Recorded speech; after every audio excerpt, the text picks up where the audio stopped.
Começando mais um Sociedade Metamorfose Podcast, o podcast do comportamento humano, da educação, do ser humano, correto, Amoroso? Aqui com o meu amigo Carlos Amoroso e o Carlos Gustavo Barreto, o Gulu. Hoje com um convidado, assim, muito diferenciado mesmo. Uma descoberta de nerd para nerd, né? Acabamos de descobrir que existe uma pessoa que é mais nerd que o Carlos Amoroso. Então vou passar a palavra pro Amoroso, para ele fazer uma breve introdução e o nosso convidado poder se apresentar devidamente. Amoroso. Fala aí, galera, como vão vocês? Estamos hoje com o Leandro Skoda. Falei certo ou falei errado? Skoda. Leandro Skoda Formic.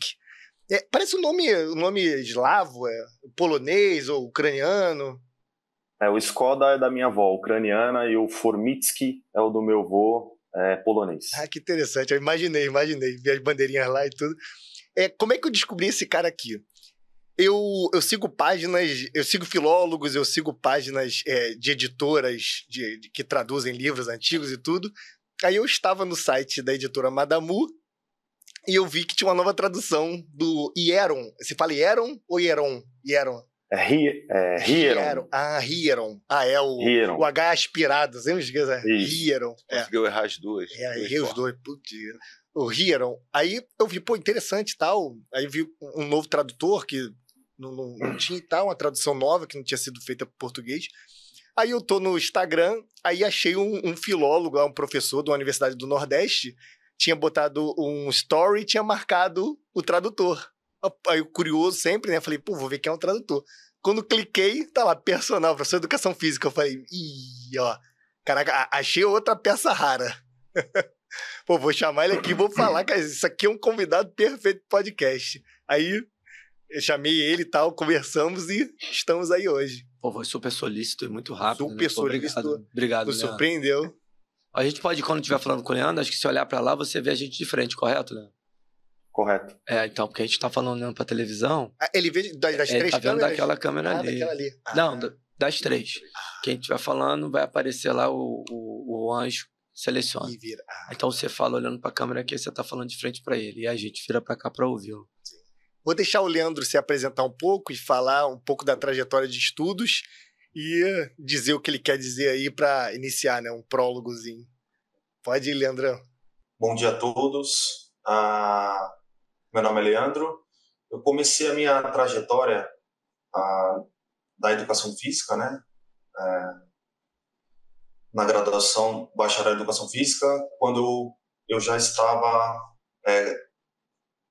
na verdade, quando eu já era atleta, né? De futebol aos 17 anos. E pelo fato da minha avó, da minha mãe sempre me incentivarem a estudar, eu sempre vi a importância do estudo para a formação pessoal, e não só como ascensão econômica, né? Então, quando eu comecei o meu bacharel em educação física, eu me apaixonei pela fisiologia do exercício. E, enfim, a questão de ser atleta não deu certo. E eu mergulhei nos estudos e me formei em educação física. Depois eu fiz uma pós-graduação na Faculdade de Medicina da USP, na área de fisiologia do exercício também, treinamento asistido. E depois eu fui para uma outra área, que é a área da teologia, né? Porque, enfim, sempre me interessei pelos estudos de religião também, pelo fato da minha família toda ser católica, ser cristã. E eu ingressei na faculdade de teologia, me formei, depois eu fiz o meu mestrado, meu doutorado em ciências da religião, na Universidade Metodista. Foi onde eu também me apaixonei pelas línguas clássicas, né? E eu fui estudar letras na USP, me formei, bacharel e licenciatura em letras na USP. Depois eu fiz o meu mestrado em letras clássicas, em língua grega, e atualmente eu estou fazendo o meu doutorado em filologia e língua portuguesa, na área de letras na USP. E agora eu ingressei também em Fisiologia do Exercício pela Escola Paulista de Medicina da Universidade Federal de São Paulo. E essa é a minha breve trajetória. Nessa trajetória eu escrevi 3 livros na área da religião e um livro na área de letras, né? E atualmente pretendo também publicar a minha tese posteriormente, né? quando eu me formar no doutorado. Estou escrevendo sobre a linguagem neutra de gênero. Estou indo lá dos primórdios da filologia, do latim, enfim. E também quero estar seguindo a área acadêmica na área de educação física, mais especificamente na área da fisiologia. Eu também gostaria de estar publicando obras nessa área também. E essa é a minha história, minha breve história. Beleza. Leandro, eu queria te fazer uma pergunta no sentido desses seus estudos, né, e na prática da educação física. Como que você vê a formação, né, a formação que você fez na educação física e de hoje em dia? Porque, assim, dando um spoilerzinho do que a gente já falou aqui, do que a gente pensa, né, a gente vê a formação muito técnica, né? A gente sente uma falta de uma formação mais no sentido do ser humano, da pessoa, e parece as universidades, né, o princípio dela era que você tivesse um conhecimento mais universal, né, desde lá das escolas catedráticas, né, e a gente tem essa visão aqui como um ensino muito técnico. Eu queria que você falasse um pouquinho qual é a sua opinião, o que você acha sobre isso. Então, desde quando eu me formei na faculdade de educação física, foi em 2004. 2005. O meu curso era totalmente diferente. Meu curso era, em primeiro lugar, que meu curso era 100% presencial. Não tinha EAD, não tinha online. Então, assim, para você desenvolver relações humanas, era infinitamente melhor. Então, você tinha contato com seus amigos, você tinha contato pessoal com os professores. Então, assim, eu sei que com o advento da pós-modernidade, da tecnologia, o curso EAD facilitou muitas coisas. Concordo por um lado, mas por outro lado está tirando, de certa forma, parte da humanidade das pessoas, porque as pessoas não se relacionam mais. Então isso eu acho muito problemático. Um dos fatores problemáticos do curso em relação ao curso que eu tive e ao curso que eu vejo hoje que meus amigos mais novos estão fazendo. Então, assim, como que você vai ter uma prática se você não tem uma vivência pessoal? Como que você vai desenvolver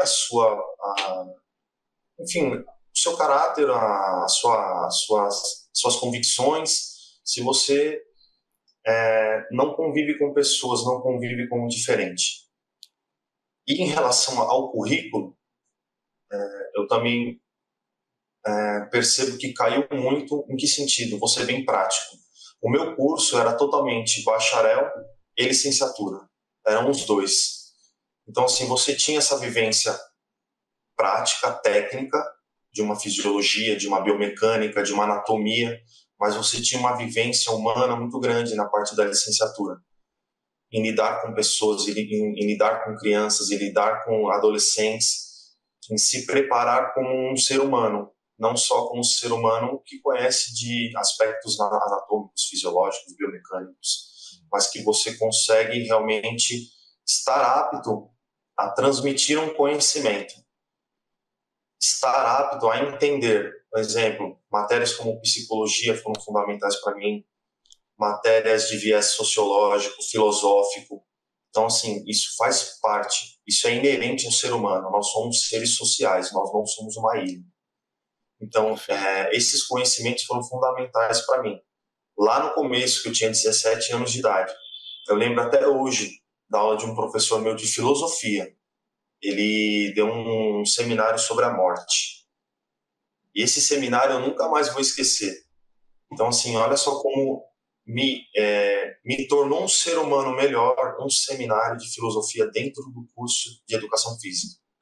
Então, para mim é fundamental. Infelizmente, hoje tem se perdido. Infelizmente, hoje as pessoas não estão tendo a vivência que eu tive lá atrás. E isso, para mim, é um fator fundamental para a formação de um profissional de educação física, não só técnico, não só tecnicista. Eu acho que você teve uma sorte, né, que a sua formação foi realmente mais completa, que não foi o nosso caso aqui. A gente vem batendo essa tecla porque eu falo por mim, a minha formação foi totalmente biológica, né? E a gente bate nessa tecla aqui da formação biopsicossocial, que a gente acha importante, e eu puxei esse assunto justamente porque na nossa vivência aqui a gente vê hoje um ensino muito biológico, e deixando de lado essa parte psicossocial, que a gente vê que aí o profissional ele não sai com uma formação integral, né? Ele sai muito técnico, aí parece que não é. Você está indo para uma universidade para ter um ensino mais universal e você acaba tendo um ensino técnico. Esse foi Parece uma especialização. Uma especialização. O cara vai para a faculdade para ter essa formação universal que o Gulu está falando, Leandro, e já quase que sai meio que até muito pronto para uma especialização e pouco pronto, eu diria, para o mercado de uma maneira geral. A gente tem a experiência aqui, né? A gente trabalha no Rio de Janeiro e a gente trabalha na Zona Sul, eminentemente, que é o maior ticket, vamos dizer assim, de venda de aula. E a gente vê muitas pessoas com uma formação técnica boa, mas acaba não tendo um sucesso, acaba não aderindo, não fazendo a aderência adequada dos alunos, e a gente julga muito em função dessa formação muito técnica. Essa é uma experiência aqui nossa, né? Sim, não, então uma coisa que eu vou dar um salto aqui rapidinho, Leandro, aproveitar a sua bagagem, porque o que a gente escuta aqui muito? Aquele podcast que vocês fazem lá serve para nada. Eu não sei nem o que vocês querem falar, que porcaria é aquela? Qual é a utilidade daquele negócio? E aí pega um cara como você, Leandro, com esse currículo que você colocou pra gente aí, fala assim, pra que isso aí? Pra quê? Você já deve ter ouvido muito isso deve com os amigos. ter escutado pra caceta. Eu tô falando, olhando pra lá, porque aí eu sei que eu fico de frente pra ele, além de ficar de frente pro nosso público. E aí, Leandro, eu queria que você falasse um pouquinho sobre essa coisa do pra que isso? Utilitarismo. Qual é a sua resposta para isso? Qual é a sua experiência com isso? Como é que você vem lidando com isso? E qual é a sua visão sobre isso? Eu quero deixar uma frase aqui do José Saramago. Quando eu escrevo, eu me torno imortal. Eu tenho 4 livros publicados. Eu não sou rico, mas eu me tornei imortal. Mostra aí o livro, Leandro.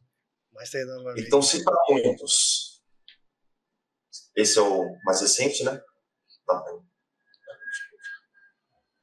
pouquinho mais para a sua esquerda aí. Mostra para a esquerda. E para cima. Sim. Agora. E para cima. Um pouquinho mais para cima. Aí, beleza.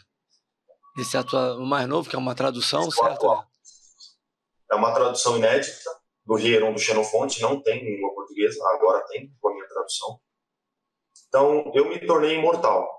O meu nome vai ficar gravado na história. Então, assim, para mim, é o que vale. Ter um nome que ficará por séculos gravado na história. Assim como vários autores, Xenofonte, assim, lógico, não estou me equiparando a eles, né? Assim como vários autores, Platão, Aristóteles, eles são imortais. Então, assim, quando você investe numa educação que verdadeiramente valoriza o ser humano, a melhora do ser humano, isso te torna imortal. Isso te torna uma pessoa que vai além dos limites de um breve momento tecnicista. A ciência, a técnica, é extremamente importante. Mas a formação de um ser humano, na minha opinião, é muito mais. A formação de um caráter é muito mais. Então, assim, do que adianta eu ter todo o dinheiro do mundo, do que adianta eu ter todo o aparato tecnológico do mundo, mas eu ser um ser humano vazio, pouco. Então, assim, a importância de você ter uma formação. Aí, agora que eu vou dizer sobre as minhas formações de teologia, de ciências da religião, de letras, de filosofia, me tornaram e me tornam um ser humano a cada dia mais melhor, a cada dia mais crítico em relação ao sistema que eu vivo. Eu não aceito qualquer coisa, eu sou um ser pensante. Então, assim, mais uma outra frase de um grande autor, essa de Queiroz: só um livro faz a eternidade de um povo. Eu vi essa frase na faculdade de teologia pela primeira vez na biblioteca, um quadro. Quando eu olhei aquela frase, eu falei assim: meu Deus, entrou no meu coração de uma tal forma que eu entendi sem precisar alguém falar para mim que um livro faz a eternidade de um povo. Ou seja, ele te torna imortal e propaga essa eternidade ao longo dos séculos. Por isso que eu gosto muito da filosofia hebraica, essa questão de você transmitir oralmente as suas convicções, sejam religiosas ou filosóficas, mas a importância de você transmitir para a posteridade os seus valores. Então, é isso que eu enxergo a educação. Uma educação que faz com que valores sejam transmitidos dia após dia, mês após mês, ano após ano, séculos por séculos. Isso torna realmente, isso faz a identidade de um povo, a identidade brasileira, a identidade carioca, paulista, a identidade, o que for, americana, russa, ucraniana, polonesa, e a identidade maior que está sobre tudo isso, a identidade humana. Então, assim, o que contribuiu para mim essa questão do conhecimento, da transmissão filosófica, teológica, científica também, mas assim, o que me contribuiu como ser humano é imensurável. Como dizia minha avó: filho, conhecimento, o estudo, ninguém te tira. É a única coisa que ninguém pode tirar de você. Podem tirar a tua vida, mas não podem tirar aquilo que você aprendeu. Não podem tirar aquilo que você é constituído por causa desse conhecimento. Perfeito. Pegando um gancho no que ele falou, que eu achei muito importante, essa transmissão oral de valores, né? Eu acho que isso que acontece, a gente já falou de outras formas, mas eu achei legal essa forma que ele falou, que quando a gente dá aula, eu dou aula presencial, o Alan dá aula online, maior parte é online, né, Alan? Tá misturado, né? Tá misturado, mas enfim, eu acho, Leandro, que quando a gente está com o nosso aluno, dando aula de personal, claro que tem toda a parte técnica ali, que a gente fala aqui que é um pressuposto, você tem que saber, se é professor de educação física, você tem que saber a parte técnica. Só que eu acho que o que faz com que a gente fique com nossos alunos de vários anos, como a gente tem alunos de muitos anos... A aderência do social, né? É essa transmissão oral de valores, essa troca. Eu acho que é o principal. E você falou de uma maneira brilhante aí. Sabe, Leandro, quando eu achei teu perfil, eu vi que você era muito diferenciado e eu tenho uma tendência também a ficar estudando muita coisa por fora. Aí não é nem um preconceito, talvez seja um pós-conceito. Eu vi lá as bandeirinhas, Polônia e Ucrânia, e eu vi você botando algumas coisas exortando a Ucrânia e tal, com a invasão russa. Aí eu pensei, porque foi o que aconteceu comigo. Eu falei, ele teve influência estrangeira, ele tem familiar estrangeiro que influenciou. Por quê? Parece que no Brasil a educação não é tão valorizada quanto ainda tem um pouco na Europa, que já também decaiu muito, mas ainda tem alguma coisa. Por exemplo, lá em casa é a mesma coisa, meu pai é português. Então o meu pai ensinou meu irmão a ler com 4 anos de idade, antes da escola, e ele sempre comprava muito livro e incentivava a gente a ler. Parece que na Europa, né, ainda tem uma coisa que, assim, estudar além do técnico, além do dinheiro, ser uma pessoa com conhecimento, ser um humano melhor, né, amealhar a realidade porque você a conhece melhor, saber por saber. Que meu pai também tem uma boa instrução e tudo. Aí eu e meu irmão crescemos com isso. Aí, engraçado que a trajetória foi parecida, porque eu também me interessei por religião. Aí eu li, na época eu lembro que eu doei todos os livros, eu li 105 livros de religião, passei por tudo, budismo, maçonaria, ocultismo, tudo. Aí eu estudei isso também e tal. Aí uma coisa que depois eu vou te perguntar que me interessa bastante, você seguiu a área de pós-estrito sensu em outras áreas. Apesar de você ter sido formado em educação física antes, você não seguiu o estrito sensu na educação física, mas o estrito sensu nas outras. Eu faço doutorado em controle motor, né? Área de neurociência na UFRJ, que é o estrito senso na própria educação física. E, curiosamente, eu peguei uma birra tão grande com a academia das biológicas, que é uma coisa tão quadrada, tão travada, tão odiosa, tão burocrática, que eu peguei o desgosto de tentar seguir outras pós-estrito senso em outras áreas. Eu me formei agora em economia, eu falei, pô, poderia até seguir e tal, é interessante, mas, cara, eu peguei tanta birra que aí eu comecei a estudar tudo por fora. Eu estudei, eu sou mais ou menos intermediário em latim, em leitura, e comecei a estudar o Atenáse, né, do grego, Atenáse. Então, no capítulo 3, tudo vou estudando essa coisa toda por fora, que eu peguei uma birra dentro da academia. Uma coisa que me interessa, a pergunta que eu vou te fazer, é por que quando tu entrou na educação física e você se apaixonou por fisiologia, você não quis seguir mestrado e doutorado em fisiologia? Então, como eu era muito novo também, então, assim, o acesso ao conhecimento não era tão fácil. Não tinha internet na minha época. Estava começando a ter internet de escada, mas, assim, eu não tinha em casa internet, eu não tinha acesso ao conhecimento fácil.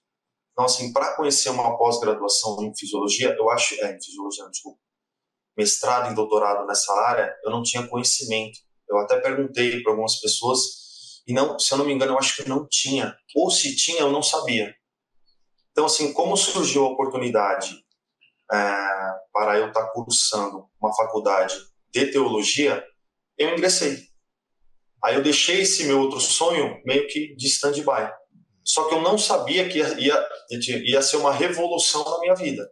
Logicamente, eu sofri preconceito. Você vai fazer teologia para quê? Mesma conversa, mas você vai ganhar dinheiro com isso? Sim. Falei, não, mas não é questão de dinheiro, é questão de conhecimento. Eu quero entender mais a razão da minha fé. Eu quero entender mais. E quando eu ingressei e comecei a estudar aquilo que vocês estão falando, o que agregou na minha vida como um ser humano e o que me transformou foi, assim, gigantesco. Então, assim, aí foi por isso que eu dei continuidade. Porque não ficou só no tecnicismo, na questão acadêmica. Foi crescimento pessoal, confrontação pessoal. E, para mim, foi fundamental. Para hoje eu poder chegar e falar assim, hoje eu posso trilhar agora aquele meu sonho que deixei lá no passado.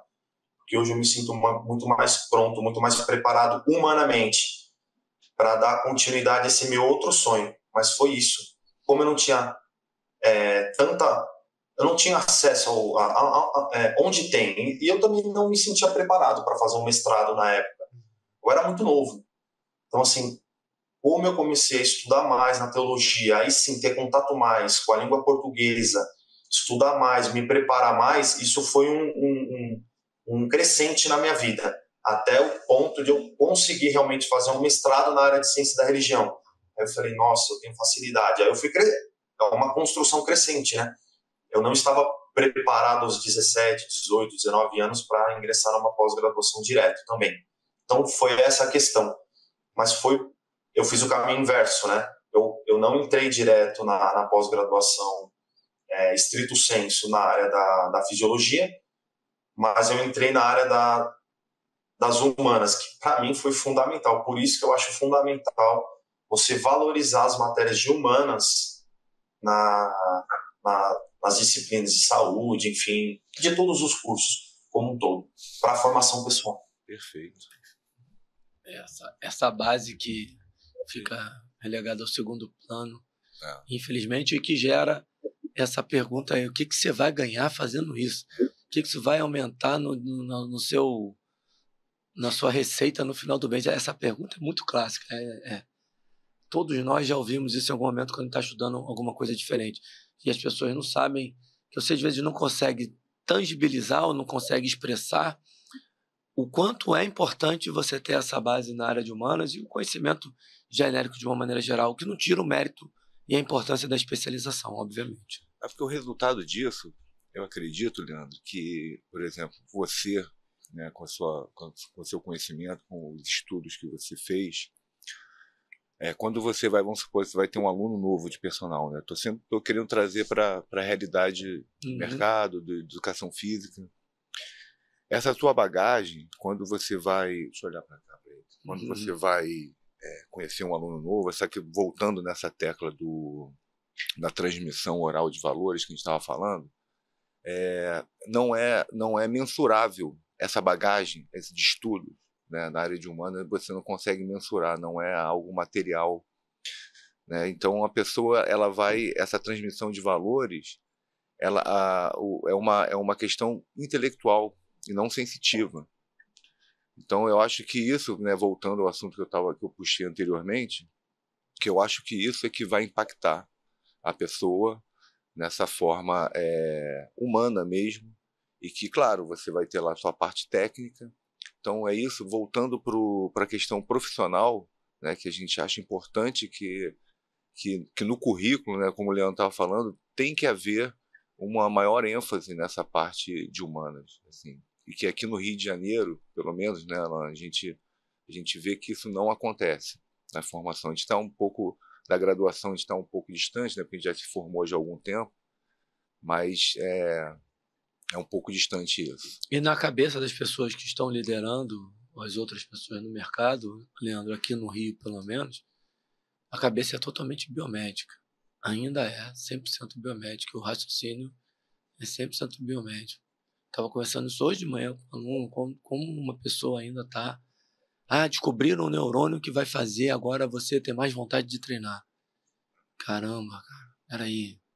Você falar sobre isso, peraí, é realmente isso que vai resolver a pessoa fazer. É difícil porque a cabeça está pensando só nesse neurônio, nesse neurotransmissor, nesse neurohormônio. Eu falei neurônio? Não, né? Fala neurônio. Não, é neurohormônio. Descobriram o neurohormônio que vai mudar o comportamento, Leandro. Então, a cabeça está muito biomédica ainda. Eu quero só pedir uma coisa para você, Leandro, porque a gente teve um problema técnico e eu já me perdi. O que foi que a gente falou que não ficou gravado e o que foi gravado? Eu queria que você mostrasse os seus outros 3 livros para quem está assistindo, porque o pessoal... Lembrando que na plataforma de podcast também tem um vídeo, tá? E aí Esse foi meu primeiro livro. Vocês me falam aí, por favor. Tá ótimo. Tá ótimo, tá ótimo. Pela editora Reflexão. Esse foi meu segundo livro pela mesma editora. Né? Vocês conseguem. Tá bem. A Salvação no Judaísmo do Segundo Tempo. Sim. Esse foi o meu terceiro livro. Pode puxar um pouquinho para trás. Mais um pouquinho. Isso aí. A justificação pela fé nas perspectivas. Análise exegética. Tive que ler muito alemão por causa disso. Mas tem que ler. A maioria das obras nessa minha área aqui estão todas em alemão e em inglês também, mas as mais pesadas em termos acadêmicos estão em alemão. Então tem que se virar de tudo um pouco, né? Tá em alemão por vertente mais protestante, luterana ou não? Porque... Não só a vertente protestante, a vertente católica também, né? A escola exegética começou na Alemanha, né? Por assim dizer. A Alemanha foi o berço, né? Tanto não só da escola, não só de escola exegética, mas de linguística também, né? Filologia. Se você pegar as obras, se você pegar as obras clássicas de latim, de língua grega, gramáticas históricas, estão em alemão. Sim. Nietzsche, Mollendorf, a galera toda. Já estudavam muito, muito forte ali, né? O Kranz. Legal. Vamos seguir. Já mostrou os livros. A gente pode seguir. Amoroso, o que você quer? Leandro, vamos te falar algumas coisas aqui. Talvez você se sinta até um pouco melhor, porque por questão dessa coisa de falarem, pra que tu tá estudando isso? Eu já cansei de escutar isso, de aluno, de não aluno, de amigo. Por que tu estuda grego? Por que tu estuda latim? Por que tu estuda gramática? Porque eu faço, com a galera lá do Sul, Instituto Hugo de São Vito, eu sigo uma adaptação moderna da Ratio Studiorum, né? O método pedagógico dos jesuítas. Aí já passei pela gramática, estou estudando a retórica e tudo, e fico lendo livros clássicos, livros antigos e tal, escrevo texto, aí fico memorizando poesia grega, latina, fico memorizando Ilíada, Odisseia em português, declamando essas... Aí tu é doente mental, cara, tu é retardado. Aí eu falo que justamente... Ó, nós aqui temos uma boa condição financeira pelo trabalho e tal. Eu digo que hoje eu só tenho uma boa condição... Eu entrei para estudar essas coisas... Não por dinheiro. Eu costumo falar, se eu estivesse morando debaixo da ponte, eu ia estar debaixo da ponte com um livro. De qualquer maneira, não é por questão financeira. Só que eu hoje só ganho bem porque eu estudei coisa que não é da educação física. Hoje eu só estou numa boa área, estou bem inserido porque justamente eu me aculturei mais e por essa aculturação melhor eu consegui reter melhores alunos, conheci esse sujeito aqui, que me ajudou muito. Porque eu estava justamente nessa área. Porque se eu fosse um cara muito bom tecnicamente, só um cara muito bom tecnicamente, provavelmente eu não seria amigo desse cara, provavelmente eu não teria retido tão bem os alunos, provavelmente essas coisas não teriam acontecido. Talvez tenha sido pelo estudo dessas coisas, muita história também, para conversar com os alunos que moram fora do Brasil, e vários elogios, até dos alunos, vêm por questão cultural e não por questão técnica. A gente costuma dizer aqui que técnica para professor de educação física não tem que ser discutida. Porque é obrigatório. Ah, eu sou bom tecnicamente. E daí? É obrigação tua. Tu não fez a graduação? Eu sou bom, tu tem que ser bom. Agora, a partir daí, o que tu faz? Você vai ser só bom tecnicamente? Você entrou na faculdade para cuidar de seres humanos. Você saiu sabendo cuidar de robô. Você não sabe cuidar de ser humano. Aí tem amigos nossos aí que tem grande formação, até várias formações estrito senso, que tem amigos que não conseguem reter um aluno. Ele pega o aluno, acha que é um robô, começa, não, aqui a minha mecânica aqui flexiona tantos graus, daqui a pouco ele perde 1, 2, 3 alunos. Que cara chato, o cara não sabe tratar as pessoas, o cara não sabe falar, o cara é quadrado, só técnico. Então, essa questão, cara, ser muito bom, ter, sei lá, vários pós-doc, doutorado, mestrado, e saber muita técnica e não saber lidar com o ser humano, faz ele até perder dinheiro, né? Vai pelo contrário, e que nossa vivência aqui já observou esse tipo de coisa. Então, eu me identifico muito com essa tua coisa, que é justamente isso que a gente crê que a retenção por 8, 9, 15 anos de aluno tem 90% social e 10% técnico. O técnico, em algum momento, o aluno até esquece. Ele está no automático, esquece. O que ele vai conversar contigo? O que ele vai trocar contigo nesse meio tempo, tecnicamente? Aí eu queria saber de você, que você ainda dá algumas consultorias, provavelmente você já deu personal presencial, e o que os conhecimentos extras te agregaram e se eles te ajudaram a reter os alunos, a conversar, a lidar com os alunos. Eu ia fazer exatamente essa pergunta. Como que você acha que impacta nos alunos esse seu conhecimento fora da técnica? Olha, impacta de uma forma muito forte. Eu concordo com vocês. Para mim, a questão técnica é a nossa obrigação. Mas a questão pessoal vai muito mais além. Vocês falaram, acho que umas 3 vezes, na minha opinião, uma palavra-chave, né, que é retenção. Como que eu vou reter? O que faz com que uma pessoa tenha prazer em conversar comigo? É quem eu sou, e não o que eu posso oferecer em termos financeiros. Sim. A questão financeira por si só não diz muita coisa. Eu posso te dar um carro e uma casa, muito obrigado. E depois... então, mas não dá para conversar com você, é muito ruim, eu não consigo manter um diálogo. Então, assim, essa questão eu vejo muito em academia. Com amigos meus também e comigo. Já chegaram pessoas para mim em conversas, olha, professor, hoje eu pensei em me suicidar. Então, e aí, o que você vai falar sobre o quê? Biomecânica para ela? Não, justamente. Você tem que entrar na questão humana. E para você entrar na questão humana, você tem que ter um mínimo de formação em humanas. Você tem que ter alguma coisa para passar. E eu tive que me virar, conversar, falar, a pessoa falar muito obrigado e voltar a treinar como se nada tivesse acontecido. Então, assim, acontece várias coisas. Essa questão da retenção. A maioria dos alunos ficam com você por causa de você e não pelo seu conhecimento do técnico. O conhecimento técnico, ele chama atenção no início, mas ao longo do tempo, para ficar 1 ano, 2, 3, 4, 15, 20, você tem que ter algo diferente. Esse algo diferente é aquilo que nós estamos pontuando aqui hoje nesse podcast. É a tua formação, é quem você é, e não o que você tem, é quem você é. É o que você pode transmitir, agregar valores para aquela pessoa. Como que você agrega tal valor? Quando você abre a tua boca para conversar, quando você abre a tua boca para falar. Então, assim, quem você é toda a bagagem.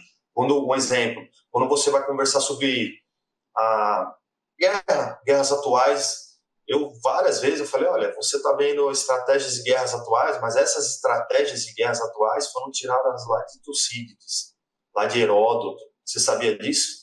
A escola americana se baseou em estratégias de guerras em Heródoto, Tucídides. Você sabia disso? Eles leem os clássicos. A Europa lê os clássicos. A China lê os clássicos. Então, assim, nenhum conhecimento parte do nada. Entendeu? É uma construção ao longo da história. Então, por que nós estamos tentando parar uma história de séculos de conhecimento humano? Um exemplo, como que foram construídas as pirâmides? Ninguém sabe até hoje. Então, assim, há muito conhecimento, há muita sabedoria indígena, o que for dos povos indígenas, dos povos africanos, dos povos europeus, ameríndios, o que for. Há muito conhecimento. Então, assim, você conhecer isso e conseguir propagar, você consegue fidelizar os seus alunos com você, porque eles vão ver que você realmente é uma pessoa diferenciada. Há prazer em conversar com você. Há luz, há algo que as pessoas se sentem bem. E falar assim, caramba, quando eu chego destruída e ele abre a boca, o meu professor abre a boca, eu saio totalmente diferente. É isso. Também aprendem com você. Isso faz muita diferença. Existe uma troca, né? Uma troca. Aí, essa questão eu lembrei de uma coisa que eu achei engraçada, que o Leandro estava falando, a questão da origem das estratégias de guerra, né? Eu não me lembro onde foi, não aconteceu comigo, me contaram, né? Estava tendo uma discussão sobre um assunto, né? Aí uma das pessoas foi citar Platão. Aí o outro, aquela coisa que muita gente faz, né? Falou assim, eu já quero saber o que Platão falou. Aí o cara virou e falou assim, meu amigo, se você não quer saber o que Platão falou, por que eu tenho que ficar te escutando? Porra, vai pro inferno. O que houve? Você pode falar e eu tenho que escutar. Pô, Platão, aí eu tenho que escutar você. Pô, pelo amor de Deus. Já aconteceu isso comigo também na academia. Eu tava... por que fica estudando Aristóteles, cara? Essa coisa. Eu falei, você fala Aristóteles, cara. Quando tu abre a boca e começa um discurso, você praticamente fala Aristóteles, né? E o filósofo influencia outro, que influencia outro, que influencia outro, que influencia todos os períodos que perpassam a vida dos filósofos. Quando chega na ponta, você está falando palavras criadas por filósofos, ou por exemplo, o Shakespeare criou, sei lá, quase uma centena de palavras, né? Ele pegou palavras em latim, que ele estudou também latim, e ele pegou o inglês, ele criou várias palavras. Então, quando você fala inglês, você fala Shakespeare toda hora. Pra que eu preciso ler Shakespeare? Você fala Shakespeare, sai da tua boca Shakespeare e você nem sabe, né? Tem um livro que foi recentemente traduzido para o português, que chama Filosofia, Quem Precisa Dela. Tá em Rand, que é uma autora muito polêmica. Mas é um livro que ela não está tratando da parte ideológica, ela está tratando da parte filosófica, e ela tem uma base toda em Aristóteles, né? A leitura dela é toda aristotélica. O filósofo da vida dela foi Aristóteles. Tem uma página, eu vou tirar foto dessa página e vou deixar no meu celular, que ela fala assim, você não precisa de filosofia para nada? Então, quando você sabe isso aqui que você fala no seu dia a dia? Quem falou foi Platão. Sabe esse negócio que você fala? Foi Nietzsche. Sabe esse aqui foi Kant. Sabe esse aqui foi Aristóteles. Sabe esse aqui foi São Tomás de Aquino. E ela vem listando um monte de coisa que você faz no seu dia a dia que tem base filosófica, que já foi tratada em algum momento da história e foi bem definida. Essa página é sensacional. A gente faz as coisas, a gente vai repetindo e fala algumas bobagens sem saber até que está falando bobagem. Então, isso aí, de tudo que você falou até agora, Leandro, esse é um ponto que é você, além de não diminuir a tua capacidade de falar bobagem, você começa a entender melhor a sua própria ignorância e se torna uma pessoa mais capaz, porque você só conseguiu conversar com a aluna que falou do suicídio porque você foi capaz também de escutar. E quem lê muito, quem se preocupa muito em aprimorar, aprende também a escutar e interpretar melhor. Porque é interpretar a pessoa que está na sua Formular frente. melhor as perguntas. Formular as perguntas e entender melhor. Nem sempre a gente vai ter a resposta, Isso, mas exatamente. a gente pode formular melhor a pergunta e montar a sentença melhor para poder entender o problema, né? Às vezes o problema está ali e só de você montar a sentença você já te dá outra visão. Perfeito. O meu pai, ele sempre me diz, na verdade, palavras têm poder, filho. Então, assim, pensa muito bem antes de você falar. Porque você pode levantar uma pessoa ou destruir uma pessoa. Ele tirou isso do nada? Lógico que não. É um conhecimento que vem ao longo de séculos isso. Então, assim, é muito importante quando nós estamos com os alunos na nossa área, saber ouvir perfeitamente e saber formular, né? Uma afirmação, uma pergunta que você pode destruir um aluno ou levantar um aluno. E para isso você tem que ter uma bagagem. Você tem que aprender com os grandes homens e com as grandes mulheres do nosso tempo. Os grandes pensadores. Lógico, Sim, você então, sabe que aqui no nosso podcast, o Alan tem até outro podcast que é voltado mais à área técnica e tudo, e aqui o nosso objetivo principal é exortar ao que o professor de educação física aprenda coisas justamente fora da técnica. Nós já trouxemos aqui temas técnicos, falamos sobre livre-arbítrio, que não é um tema técnico, mas a gente falou um pouco de base neural, para criticar um ponto e outro, né, o determinismo e o livre-arbítrio. Já trouxemos alguns profissionais que falaram basicamente de educação física, da trajetória. Nós trazemos pessoas que falaram de educação, tudo quanto é tipo de educação, trouxemos textos. O Gulu já até trouxe diálogo de Platão e tudo, lemos e comentamos e tal. Apologia de Sócrates. Apologia de Sócrates. E nós, a principal exortação nossa é essa, é fazer com que o profissional ele vá além da técnica, porque nós vemos muito no nosso dia a dia, que principalmente nas áreas que a gente dá aula, Zona Sul, Ipanema, Leblon, o preconceito da elite, das classes endinheiradas, é muito grande para o profissional de educação física. Eles acham que nós somos uns lixos, né? Fala bem abertamente. São um bando de burro que vai ali, ele vai contratar, vai contar para ele de 1 a 10 e ele vai embora. Então ele já chega pra gente com a expectativa no chão. Ele já acha que, não, vou contratar um cara que eu tenho que me mexer aqui, já acha que a gente é tudo burrão. E é engraçado que o aluno, ele tem um preconceito incubado. Ele já acha que nós somos burros, aí quando você... É o imaginário, né? No imaginário dele, nós somos idiotas, né? Nós somos macacos, o fisioterapeuta é humano e o médico é Deus. A visão das pessoas comumente é essa. Aí, chegamos já pro aluno, ele já tem expectativa baixa. Quando começamos a falar, ele vê que nós não somos nenhum macaco, então eles já se assustam. E eu sou muito curioso, eu tenho uma mania de ficar puxando para entender os preconceitos. Eu mesmo jogo coisa, né? Aí acontece alguma notícia e tal, aí eu sacaneio, tinha que ser personal. Aí ele fica rindo e tal, aí daqui a pouco ele começa a falar os preconceitos que ele tem. O que ele pensa de personal. Aí eu começo a puxar para ver o que ele vai falar. E são barbaridades, né? E eu falo, não é bem assim, tem muita gente que estuda e tal, mas isso também nos ajuda porque aquele choque do aluno, dele esperar um macaco, encontrar um ser humano, aquele susto que ele toma, isso já contra a nosso favor. Aí quando ele vai nos conhecendo, justamente o que dá aderência é essa diferença. E nós queremos cada vez mais trazer profissionais para esse entendimento, para estudar coisas fora da educação física, que nós queremos que todo mundo, à vista da sociedade, se torne um ser humano também. Né? O que tu acha dessa situação e o que você visualiza entre os colegas e tudo? Infelizmente, o preconceito é notório. Mas também boa parte desse preconceito é por causa também da nossa área, né? De alguns profissionais que também se acomodam. Eu acho que nós, como profissionais de educação física, temos que, sim, em primeiro lugar, conhecer tecnicamente a nossa área de capa a capa, ser o melhor, buscar ser a cada dia o melhor na nossa área, justamente por causa desses preconceitos de outros profissionais. Eu lembro que, eu lembro até hoje, na minha primeira pós-graduação, um professor de bioquímica foi dar aula para nós. isso lá em 2006. Eu lembro que até hoje ele falou assim, olha, ele era muito fera, assim, eu lembro que essa questão do... Agora eu vou entrar um pouquinho na questão técnica. A questão do ácido lático no corpo humano já tinha caído por terra, né? Tinham descoberto que não era ácido lático, era acidose metabólica pelo aumento de íon H+, enfim.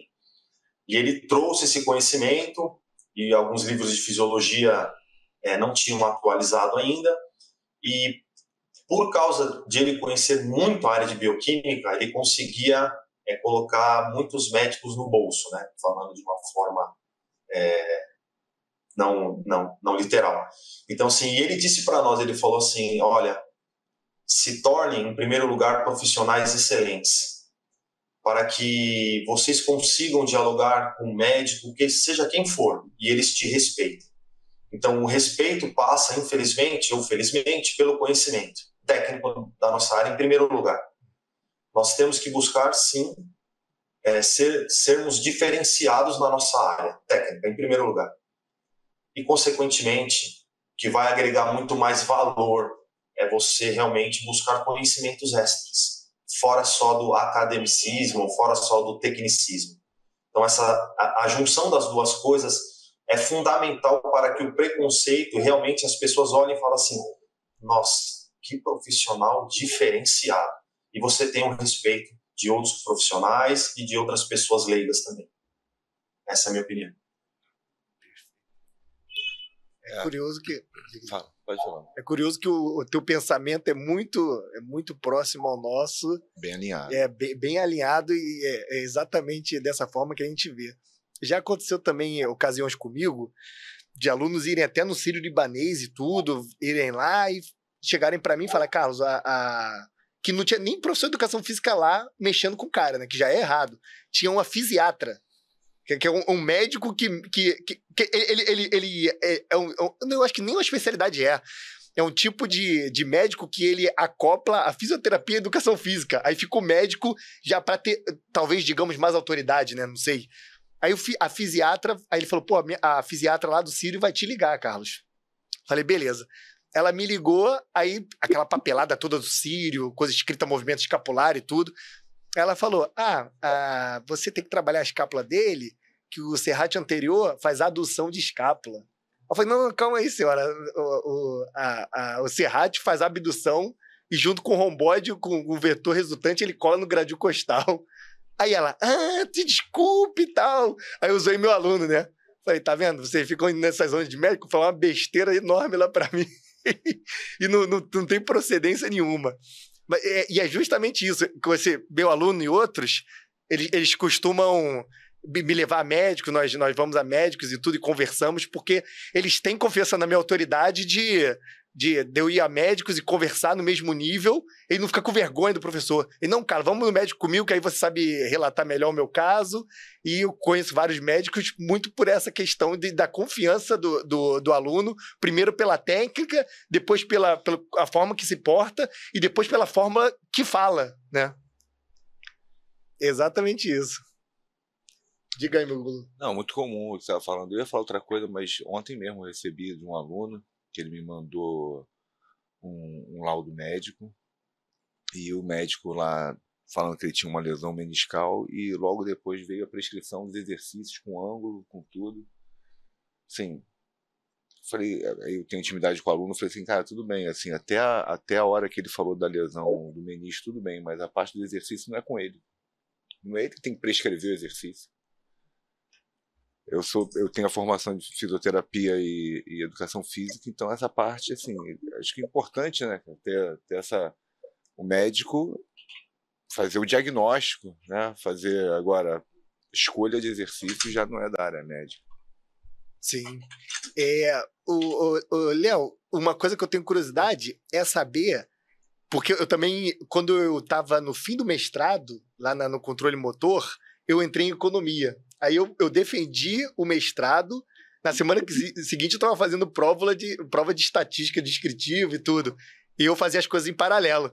Eu queria saber contigo como é que você fez para poder estudar isso em paralelo. em que momento do dia, com que tempo, qual era o período que você estava na academia, dava aulas e ao mesmo tempo estudava para faculdade e ia na faculdade ainda, talvez à noite, não sei. Eu quero saber um pouco dessa trajetória dos estudos e como é que você fazia para conciliar isso tudo. Realmente, como eu trabalhava à noite, né? Como eu trabalho à noite, então, a parte da manhã, a parte da tarde, eu passo estudando, final de semana também. Então, a maior parte do meu tempo é estudando. Não tem como fazer de outra forma, assim, porque eu estou, ao mesmo tempo, eu não estou fazendo só uma pós-graduação, né? Na área da fisiologia lá na Unifesp. Eu estou fazendo mais 6 pós-graduações e terminando meu doutorado. É lógico, né? Eu tenho já facilidade, então assim, eu consigo ler de uma forma muito mais rápida, eu consigo assimilar os conteúdos de uma forma muito mais rápida. Então assim, a facilidade me facilita, né? Utilizando duas palavras idênticas. Então assim, mas a maior parte do meu tempo é por isso que eu não estou conseguindo dar tantos personagens, né? Porque eu estou realmente focado na área acadêmica e realmente seguir essa área, né? Mas eu costumo dizer que é um trabalho muito árduo e assim, a maioria das pessoas não querem, né? Você quer sentar para ler um livro de 1000 páginas, você quer sentar para ler um livro de, sei lá, de 1500 páginas, ler artigo, ler isso, ler... Quem que quer hoje? Hoje as pessoas querem dinheiro fácil e rápido, né? Então, assim, para você se tornar um profissional competente na sua área, vão anos de estudo, de dedicação e de comprometimento com aquilo que você se propôs a fazer. E quando você fez educação física, provavelmente fez ali sozinho, né? Eu acho que entre 2000 e 2004, né? Por ali. E depois, quando você estava trabalhando, você foi fazer teologia, né? Depois da educação física. Aí você fez tudo presencial. Você fazia como? Você fazia essas faculdades, a maioria era à noite ou era de manhã? Porque foram presenciais todo o tempo e também mestrado e doutorado você precisa frequentar. Sei lá, talvez uma, 2 vezes na semana. Foram todas presenciais. Então, eu alternava. A faculdade de teologia foi à noite, então eu trabalhava de manhã. Aí eu tinha a tarde toda para estudar e final de semana. Quando eu entrei no mestrado, aí eu tive bolsa, aí eu não trabalhava, né? Não trabalhava em nenhum lugar. Como eu tinha bolsa, então eu era pesquisador 100%. Então eu tinha todo o tempo tinha que ir lá, enfim, participar de congresso, escrever artigo. Então é toda uma carreira voltada para isso. Na questão das pós-graduações. Quando eu entrei no doutorado em 2015 em Ciência da Religião, eu passei na USP em Letras. Então eu cursava os 2 cursos ao mesmo tempo. Então, assim, eu fiz uma coisa que eu acho que humanamente não foi impossível porque eu fiz, mas beirou a impossibilidade. Fazer um doutorado e uma graduação ao mesmo tempo. Eu tinha semestre que eu tinha 18 matérias. Então, assim, eu tinha colóquio no doutorado também, eu tinha que participar de congresso, e depois eu fiz 2 mestrados ao mesmo tempo também. Então, assim, eu sempre tive facilidade. Tanto que na graduação em letras, eu me formei em várias línguas, né? Eu saí com habilitação de língua portuguesa e língua grega, mas eu me formei também em língua latina, então eu fazia língua grega à noite e língua latina de manhã, que era uma coisa que ninguém fez junto. Todas as pessoas tinham medo de fazer junto porque realmente não conseguiram dar conta. Eu fiz 5 anos estudando as 2 línguas juntas, fora que eu estudei também o hebraico, o aramaico, o sânscrito. Então, assim, facilidade, mas assim, essa foi a minha trajetória. Então tinha bolsa de estudo no doutorado, eu me mantinha com a bolsa, aí eu consegui estudar o dia inteiro. Então eu ia para fazer as matérias do doutorado de dia e eu ia para a faculdade de letras à noite. E assim foi. Aí quando eu entrei no mestrado em letras clássicas na USP, eu entrei no mestrado em teologia na PUC e fiz os 2 juntos também. Então tinham matérias, eu tinha muita coisa para fazer, tinham 2 teses para escrever ao mesmo tempo. E eu consegui por causa de bolsa de estudo, e aí eu não conseguia mais trabalhar presencialmente como professor de educação física. E aí, assim foi. Aí hoje eu retomei os meus trabalhos, não muito, aos poucos, porque também ingressei em outra pós, em outras pós também, eu estou terminando meu doutorado, enfim, para dar aula em faculdade. Qual é a sua visão? Assim, você está adquirindo muito conhecimento? Para mim, tem claramente uma questão também intelectual. Para quem está assistindo. vou querer fazer isso que o Leandro vai fazer. Tu não vai calma fazer. aí, calma não aí. tente que tu não consegue. Calma aí. Só tem um certo privilégio intelectual aí da parte do Leandro, e aí há mérito dele de aproveitar isso, de se organizar e de saber utilizar, porque tem um mérito pessoal para mim aí que é até maior. Não adianta você ter o talento e você não saber aproveitar. Leandro, você acha que uma pessoa que começa a adquirir, independente de ser muito ou pouco conhecimento, como é que você vê essa responsabilidade com esse conhecimento e esse retorno desse conhecimento, como é que tem que dar o retorno, como é que tem que dar, como é que você vê assim para sua frente, cara, não é só o que eu vou fazer com isso, mas o que é importante fazer com todo esse conhecimento? Em primeiro lugar, há sim uma responsabilidade com tudo que você aprende. Você saber transmitir esse conhecimento na hora certa, no momento certo, e no momento certo para a pessoa, no momento certo da pessoa também, não só no seu momento certo. Em termos de você transmitir esse conhecimento, né?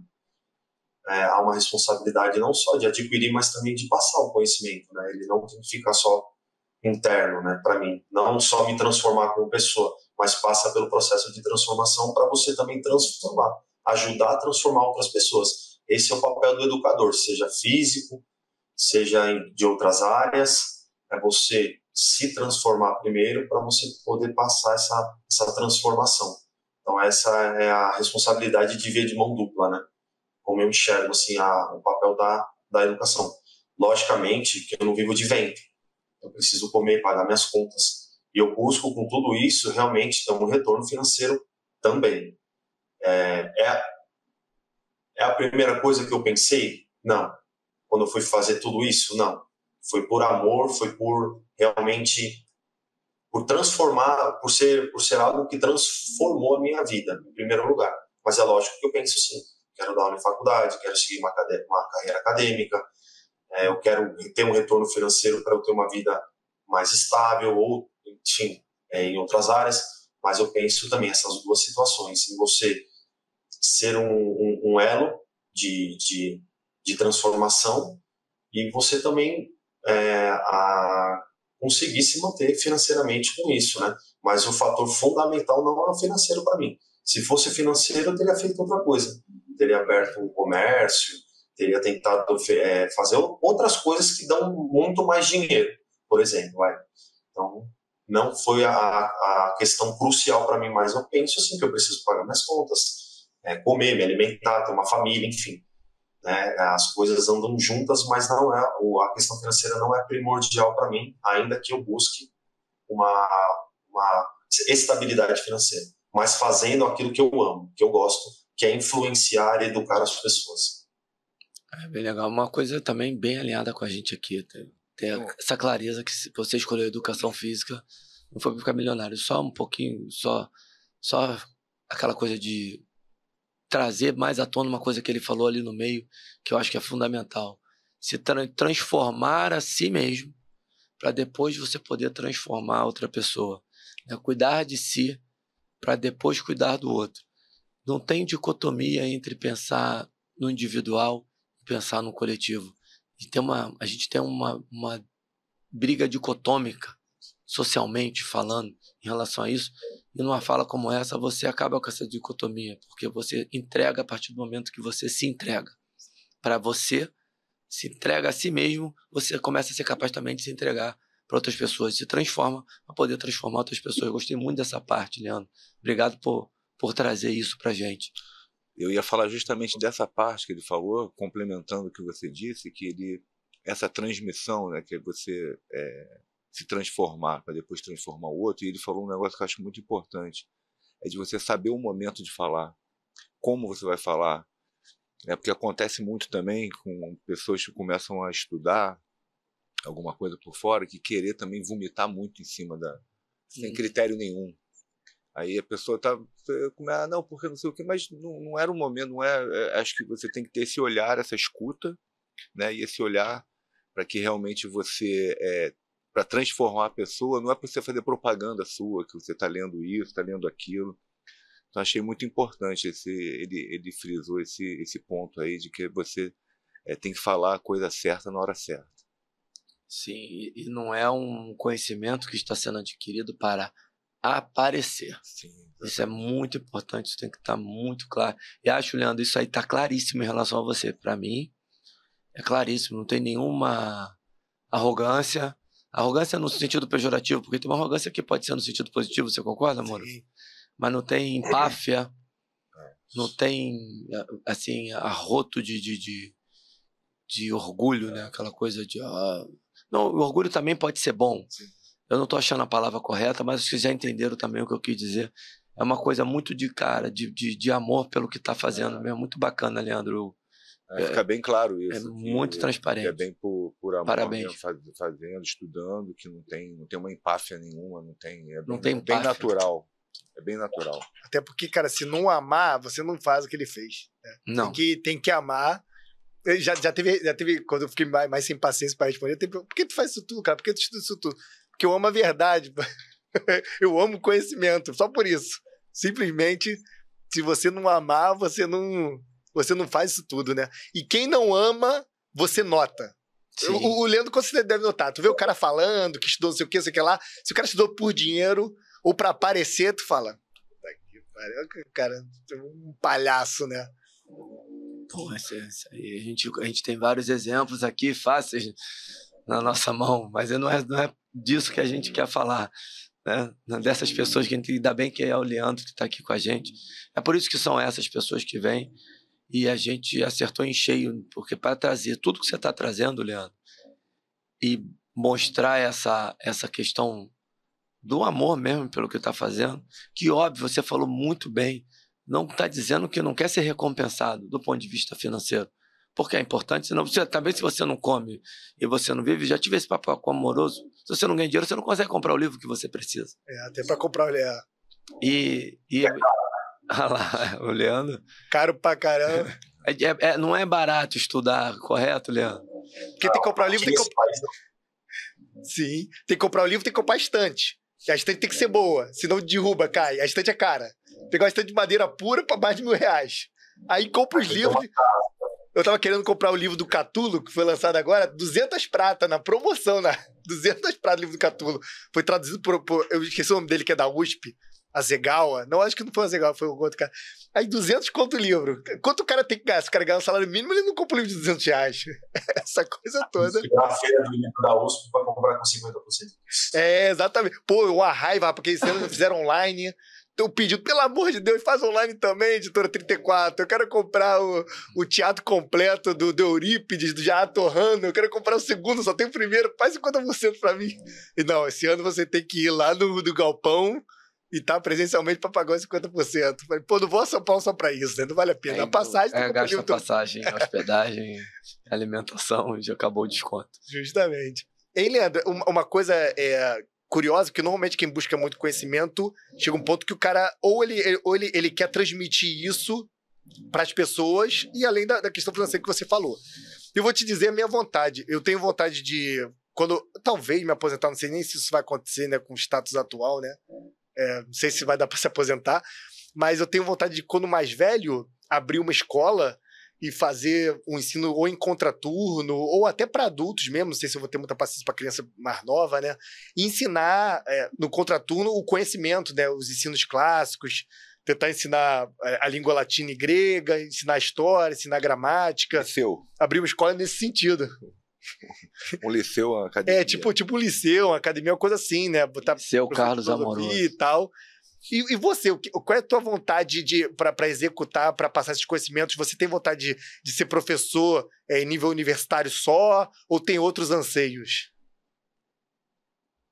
A princípio, o que me move muito é seguir a área acadêmica no sentido de trabalhar com pesquisa, de trabalhar com propagação de conhecimento, escrever artigo, que eu já tenho escrito, continuar escrevendo livro. Eu gosto muito, realmente, eu me vejo nessa área, né, como escritor, enfim, de estar transmitindo conhecimento dessa forma.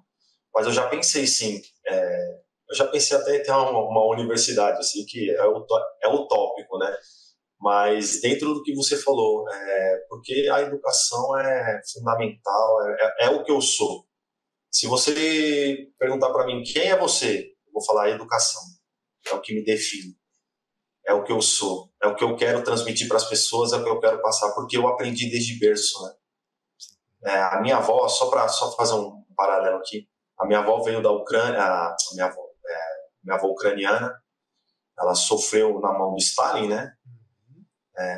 Stalin tomou a terra dos pais dela e matou os pais dela, enfim. E ela, como uma menina, uma criança, teve que se virar sozinha na Ucrânia, né? Teve que se virar sozinha. Como criança, ela falou que comia cereja, né? Andando à beira do rio, comia cereja, porque não tinha o que comer. Enfim, aqui não é para contar a história da minha avó, só para vai dentro. Eu gostei. A gente tá gostando, vai dentro. Eu me interessei. E a minha avó, enfim, quando começou a crescer, enfim, aí teve toda aquela questão dos nazistas que entraram na Polônia, né? Minha avó estava na Polônia. Estou encurtando bem a história, tá? E ela ficou escrava, né? Na casa dos alemães, dos nazistas, né? Então, assim, minha avó não teve a oportunidade de frequentar uma escola, não teve a oportunidade de frequentar uma educação formal por causa dessas situações que aconteceram na vida dela. Aí, quando ela conhece meu avô na Polônia, meu avô sai de Auschwitz, né, do campo de concentração, foge de Auschwitz, e eles se conhecem, casam, têm uma filha, que é a minha tia, que nasceu na Polônia. Não, tem um primeiro filho que morre, aí tem a minha tia que nasce na Polônia, aí nisso os aliados entram na Polônia, expulsam os alemães, os nazistas, né? E eles vêm para o Brasil de navio, não sabiam para onde estavam indo e chegam aqui no Brasil. A minha avó falava o ucraniano, o polonês, o meu avô o polonês somente, e quando chegam aqui no Brasil, ela teve que aprender a língua portuguesa e ela não teve uma educação formal para aprender a língua portuguesa, foi um talento nato mesmo dela. Ela aprendeu a língua portuguesa ouvindo. Só que o mais interessante é que ela lia em português também e ela falava o português perfeitamente. Então, assim, ela tinha uma sede muito grande de conhecer dentro dela interno. Isso é inerente ao ser humano. O ser humano nasceu para adquirir conhecimento e transmitir esse conhecimento. E ela transmitiu esse conhecimento dela para mim.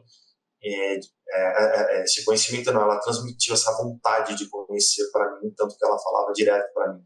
Meu avô me chamava de Varsóvia, né, que é a capital da Polônia. E a minha avó também, e ela falava, Varsóvia, vem aqui. E ela falava, filho, estuda, filho, conhece, porque isso ninguém vai te tirar. Imagine uma ucraniana que tiraram tudo, mas não tiraram a vontade de conhecer. Pô, espetáculo. Olha que loucura, né? A pessoa escapa do Stalin e cai na mão do Hitler. Escapa do comunismo e cai no nazismo. Tem um filme no Netflix, Leandro, eu não sei se você já viu, eu não vou lembrar o nome dele agora, depois eu vou procurar aqui no meu celular, que é o inverso, mas é de uma líder da Polônia, se eu não me engano, eu não vou lembrar o nome, que ela sofre na mão do nazismo, luta, batalha, aí o nazismo cai, e aí o comunismo assume e ela é executada aos 50 ou 51 anos de idade, se eu não me engano, porque ela sai da luta contra o nazismo para entrar na luta contra o comunismo e ela sofre a opressão dos dois. É um filme muito pesado, cara. E bate com o que você acabou de falar aí, só que foi o contrário, né? Primeiro sofreu na mão do comunismo, para depois sofrer na mão do nazismo. A ordem dos fatores não altera aí o produto, é uma desgraça total. Que história, cara. E a história do avô do fugido com campo de concentração de Auschwitz. Putz. Você conhece o Viktor Frankl, o autor de livro, o psiquiatra? Não conheço. Ele tem um livro... Busca de Sentido. Não, já tinha lido já quando você falou dele. Que ele relata lá a passagem dele no campo de concentração. Esse livro é pesado nisso. Ele perde que ele tá... Você lê, você vai se identificar, porque ele tá com a dissertação do mestrado dele, ou a tese do doutorado, com ele. E ele perde tudo, não tem cópia, não tem nada, não é igual hoje. Você escreve no computador, vai para a nuvem, fica lá. Ele está com tudo escrito, ele vai carregando aquilo porque é o trabalho da vida dele. E eu não lembro se tomam dele, ou devem ter tomado dele. Tomam tudo, os caras ficam... E o trabalho dele é simplesmente perde o trabalho todo, Leandro, e tem que refazer tudo. Dentro Esse livro é muito forte. da sua leitura aí, que você tem pouco tempo, mas esse livro vale a pena. Em Busca de Sentido, Viktor Frankl. Esse livro vale muito a pena. Bate muito com as coisas que você está falando. Cara, eu vou ter que entrar nesse assunto. Não vai ter jeito, que isso aqui tem muito a ver com o que ele frequenta. Eu vou ter que falar. Tá segurando, mas vai falar. Leandro, você frequentou a USP, vários cursos na USP. Eu tenho até amigo que é marxista e tal, que até exorta o Stalin. Eu não sei se tu já ouviu alguma exortação a Stalin dentro da USP e tal, deve te dar uma raiva do cacete, né? Porque você teve na tua família, infelizmente tem que entrar nesse assunto, não tem como.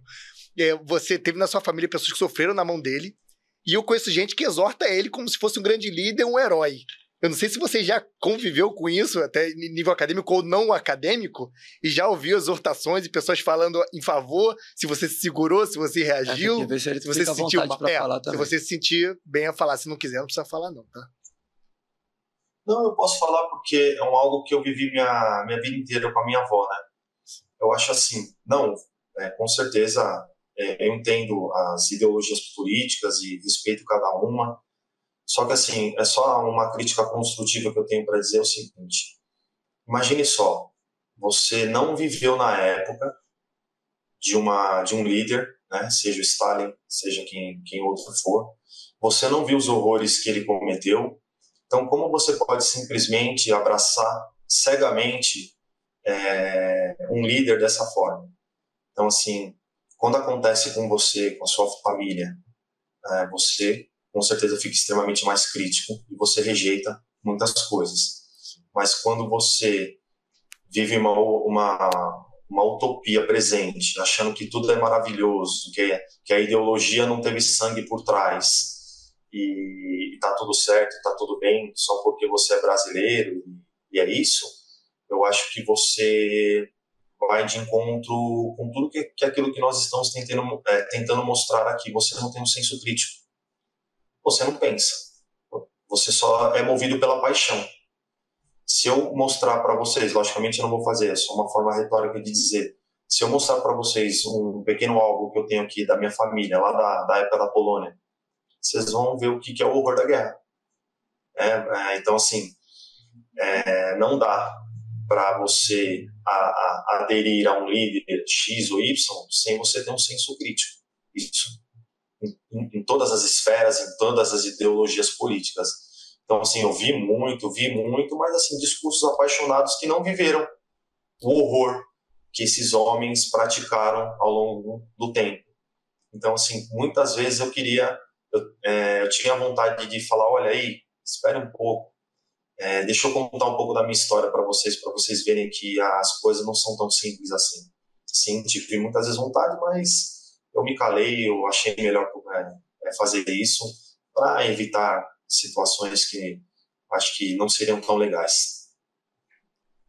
Não, eu acho que você fez bem. Aqui no espiral do silêncio, né? Aqui no Rio eu tentei um mestrado, né, que eu fui devidamente jubilado do mestrado em 2011, na UFRJ. Eu nunca entrei em nenhum assunto desse e fazia, como diz a minha mulher, cara de paisagem. Sempre fazia cara de paisagem quando eram esses assuntos. Mas o seu relato é muito forte. Você falou assim, não quero contar a história da sua avó, mas é bom ter histórias como essa, é bom ouvir histórias como essa. Isso é realidade, né? Isso não é a história do livro. Obrigado por trazer isso, Leandro. Obrigado.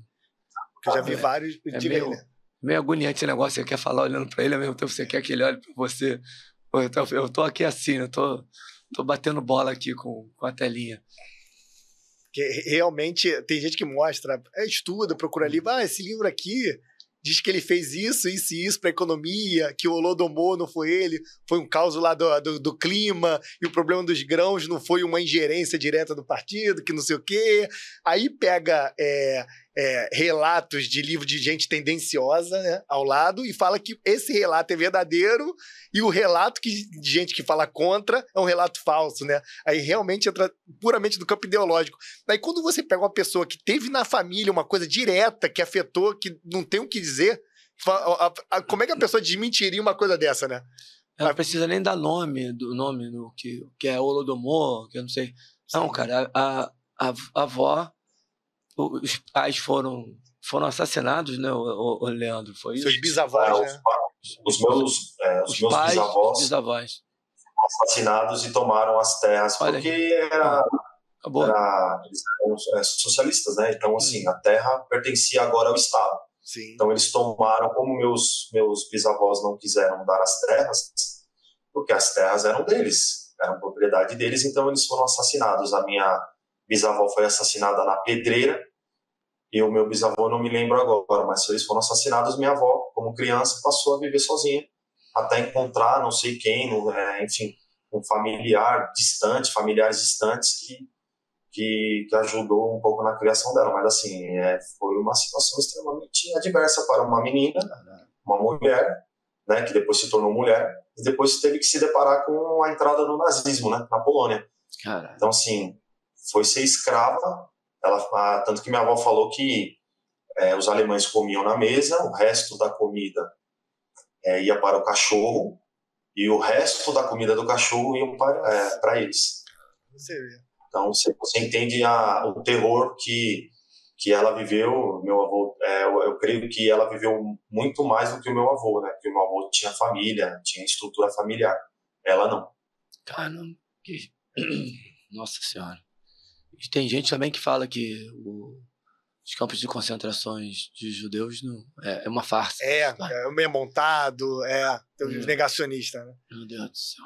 Realmente você vê como é que essas coisas tangem, né? A galera realmente acredita puramente nos relatos, na ideologia, e com esse relato aqui, tu vê que essa coisa... Cara, isso é muito forte, né, Leandro? É bem verdadeira. Realmente...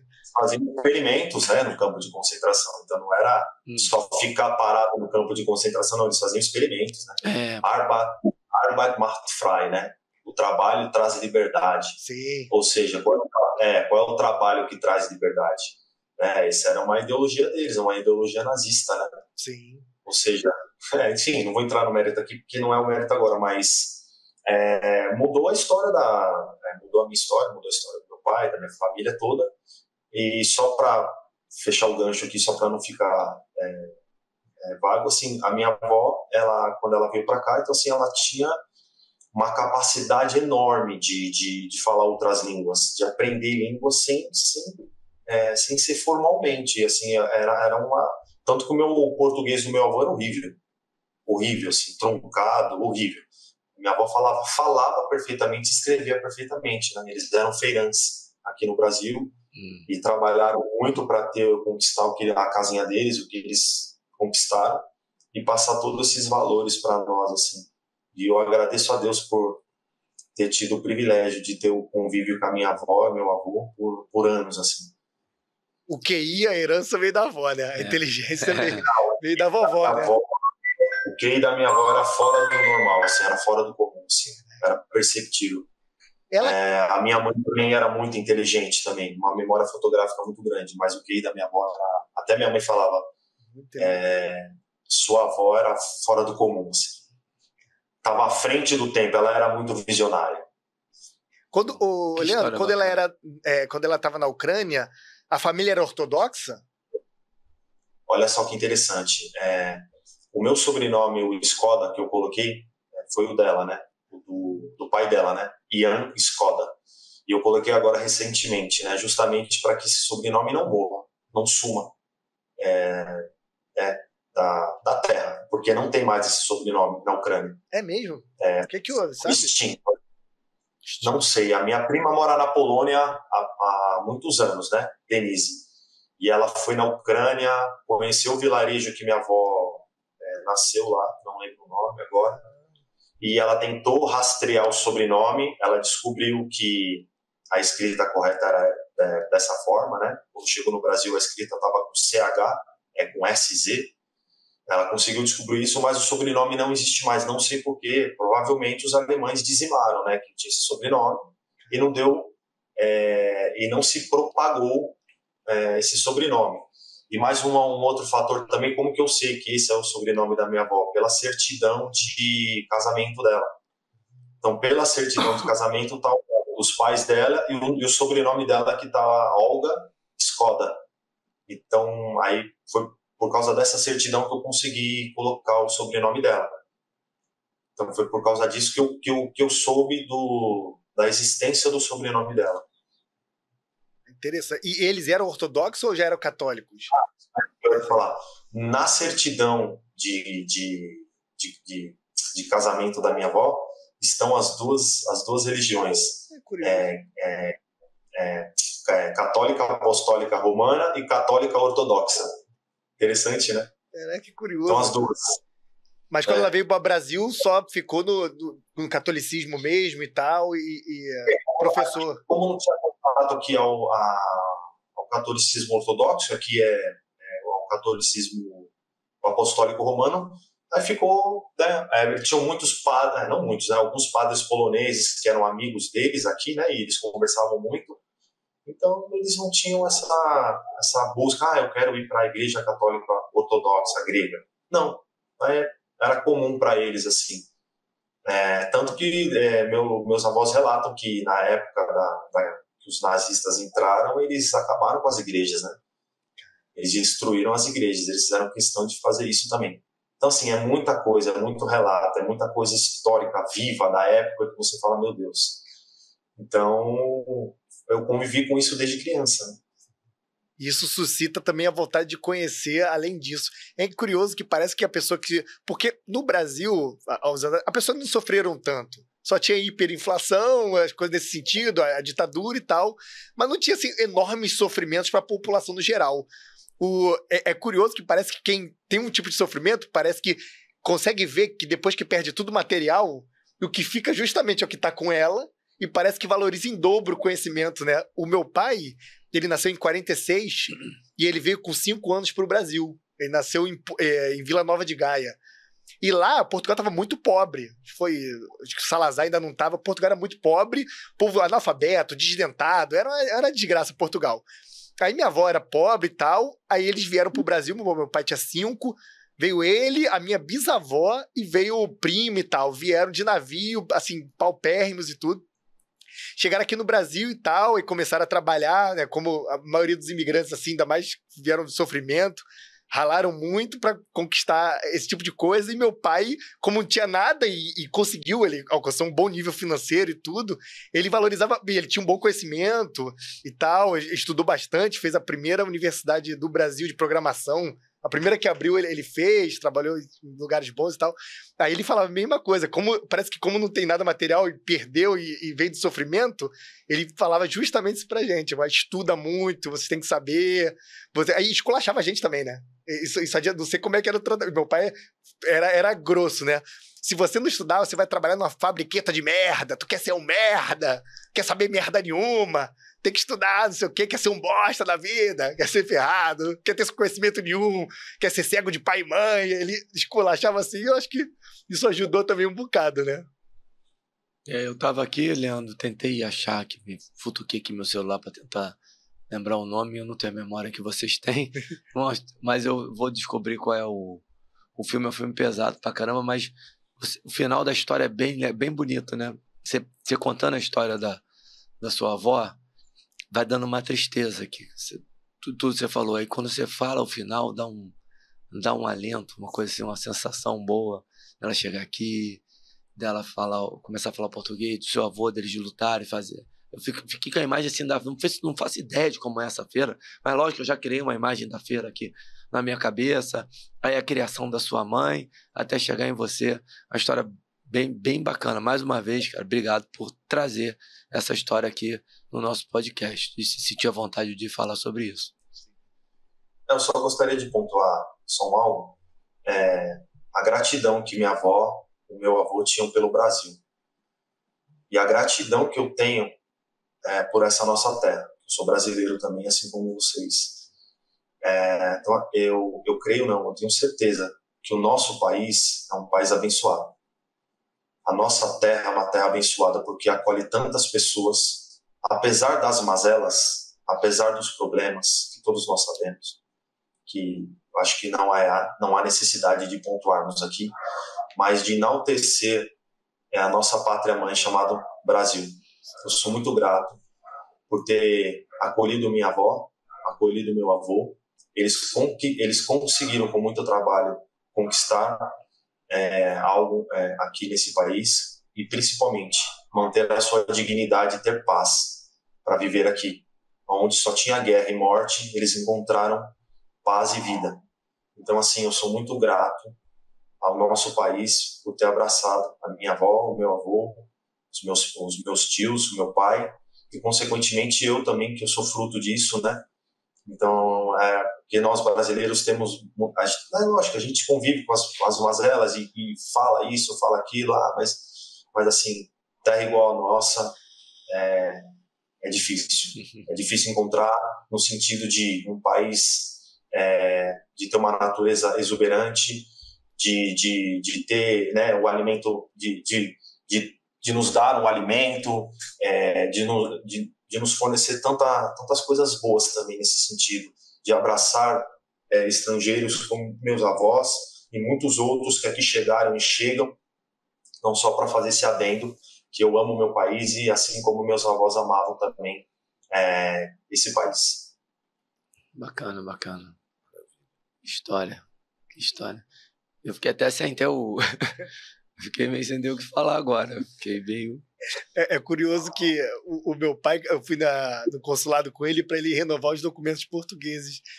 Aí o cara falou com ele, pô, o senhor não tem documento nenhum de Portugal, só tem certidão de nascimento, que antigamente era certidão de nascimento do cartório e certidão de nascimento da Igreja Católica. Ele tinha 2 certidões. A da Igreja Católica tinha a mesma validade do que a do cartório, 1946 que ele nasceu. Aí o senhor só tem essa, então o senhor não tem um cartão cidadão de... Aí, não tenho nada, eu sou brasileiro. Aí o cara do consulado, que brasileiro? Aí eu me naturalizei, que meu pai, ele fez a naturalização, né? Eu me naturalizei. Aí ele, mas o senhor é português, o senhor nasceu lá, ficou discutindo com o cara lá do consulado. Não, eu sou brasileiro, o senhor não é brasileiro, nada e tal. Que ele também, pô, foi o país que acolheu a família e tudo, e todo mundo conseguiu se virar bem aqui e tal, e todo mundo tem essa questão também. Meu pai, ele fala que é por ocasião. Quando ele tem que jogar na cara de alguém, ele fala que é português. Quando ele tem que defender, ele fala que é brasileiro contra o gringo. Ele fica Depende da situação. Depende do mote, Depende do algoritmo. Sim. Como os avós dele agradeceram ao Brasil, a gente também tem que agradecer muito, né? Os imigrantes que vieram, claro, trouxeram muita cultura e ajudou a construir o nosso país. Essa miscigenação toda aí tá em cima dessa galera que veio pra cá. Ô, Fábio, mudando um pouquinho aqui, já que Ô, Fábio. Não, sabe por quê? Eu olhei ali pro Formic e eu li o sobrenome de uma pessoa que eu conheço que chama Fábio e o sobrenome é parecido. Eu fui só sobre desculpa, Leandro. Ô, Leandro, eu fiquei meio zureta. Te atingiu um pouco isso. Com a história, fiquei bem. Tentar sair um pouquinho. Você mostrou pra gente aí 4 livros que você escreveu e falou dos seus projetos de estudo, são projetos acadêmicos. Você tem no bolso agora algum e você falou em algum momento de querer escrever alguma coisa na educação física. Quais são os seus projetos de livros? Projetos atuais, a curto prazo, e os de médio e longo prazo, dentro de toda essa formação que você está buscando? Pra você já tem? Física. Não, geral. É a pergunta mesmo geral. No momento agora, eu retomei aquele meu sonho antigo de me tornar um fisiologista, então por isso que eu entrei na pós agora, lato sensu, mas eu quero seguir a pós estrito sensu também e me formar como um fisiologista mesmo, né? É uma área que fundamental, assim, eu vejo na nossa área, né? Você entender os processos, eu sou apaixonado por bioenergética, você entender os processos que interferem tantas pessoas em termos psicológicos hoje na questão do emagrecimento, né? Então, fazendo um link, eu gostaria muito, e eu vou chegar lá, de escrever algo relacionado ao treinamento resistido e emagrecimento. Tem muitos mitos ainda no meio de academia, mas musculação não emagrece como?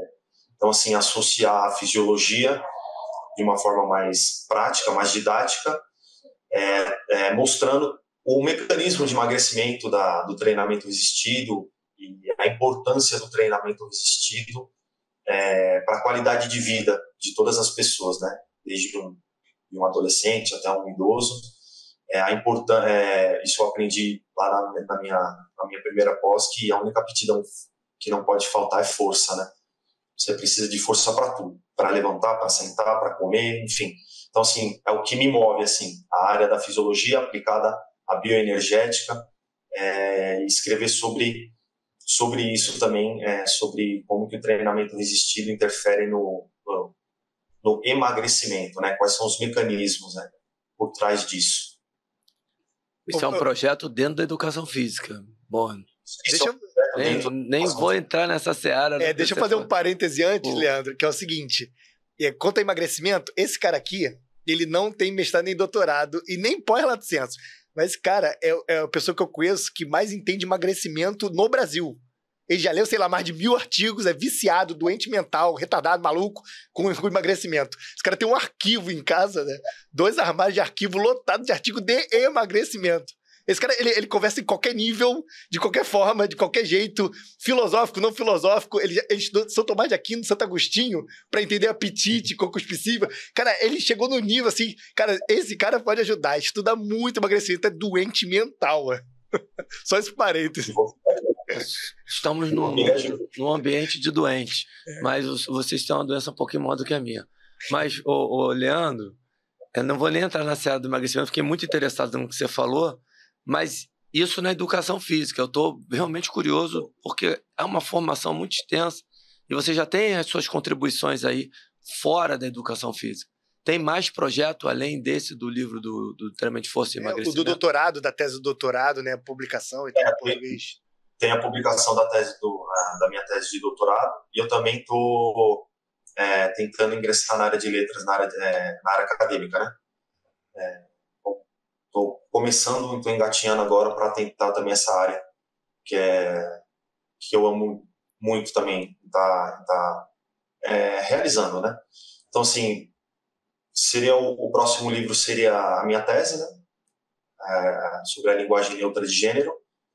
E assim, comentou. Tenho mais assim, vontade eu tenho de escrever muita coisa.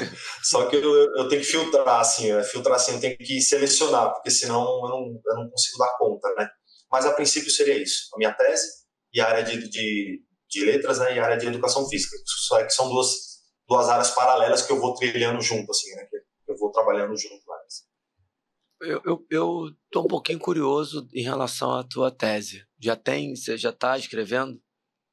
Já estou finalizando. Pode falar um pouquinho sobre ela para a gente? Posso sim. Bom, não sei se vocês já tiveram a par sobre o debate sobre a linguagem neutra de gênero, né? Sim. Sobre a mudança que algumas pessoas queriam propor na língua portuguesa para incluir um gênero neutro, né? Que identificasse as pessoas que não se identificam como masculino nem como feminino. Então, por exemplo, ao invés de eu falar bom dia a todos, eu falaria bom dia a todos, bom dia a todas e bom dia a todes. O todes é brincadeira. Então eu abarcaria o todos masculino, todas feminino e o todes, que é um gênero neutro para se referir àqueles que não são nem masculino e nem feminino. Basicamente é isso. Só que a minha tese vai contra a linguagem neutra de gênero. Então eu estou tentando provar que a minha hipótese é que a língua portuguesa, como uma língua neolatina, ela já tem o gênero neutro, principalmente nas suas formas pronominais. Já tem uma forma de neutralização de você, quando eu falo bom dia a todos, o todos não é masculino, é um gênero neutro. Sim. Então, quando você fala a todos, você já está abarcando a todas as pessoas. Então, quando você fala bom dia a todos e bom dia a todas, esse todas não existe na língua portuguesa. Não tem todas feminino. Todos é gênero neutro. Então, assim, eu estou trabalhando desde do indo-europeu, passando pelo grego, vindo toda a filologia românica, passando pelo latim, para mostrar como que foi a construção do gênero gramatical desde do indo-europeu, o gênero animado, inanimado, pessoal, não pessoal, até desembocar na linguagem de gênero, linguagem de gênero não, no gênero gramatical masculino, feminino, gênero neutro, até desembocar nas línguas neolatinas, como o português, que manteve resquícios do gênero neutro na sua forma pronominal. Então, estou trabalhando essa questão do gênero gramatical, da formação, da gênese do gênero gramatical, até os debates sobre a linguagem neutra de gênero, tentando mostrar que não há necessidade de você mudar a língua para incluir uma linguagem, um gênero que já existe na língua, uma forma que já existe, e você impor uma ideologia na língua. Então, assim, é mais ou menos basicamente isso. Assim.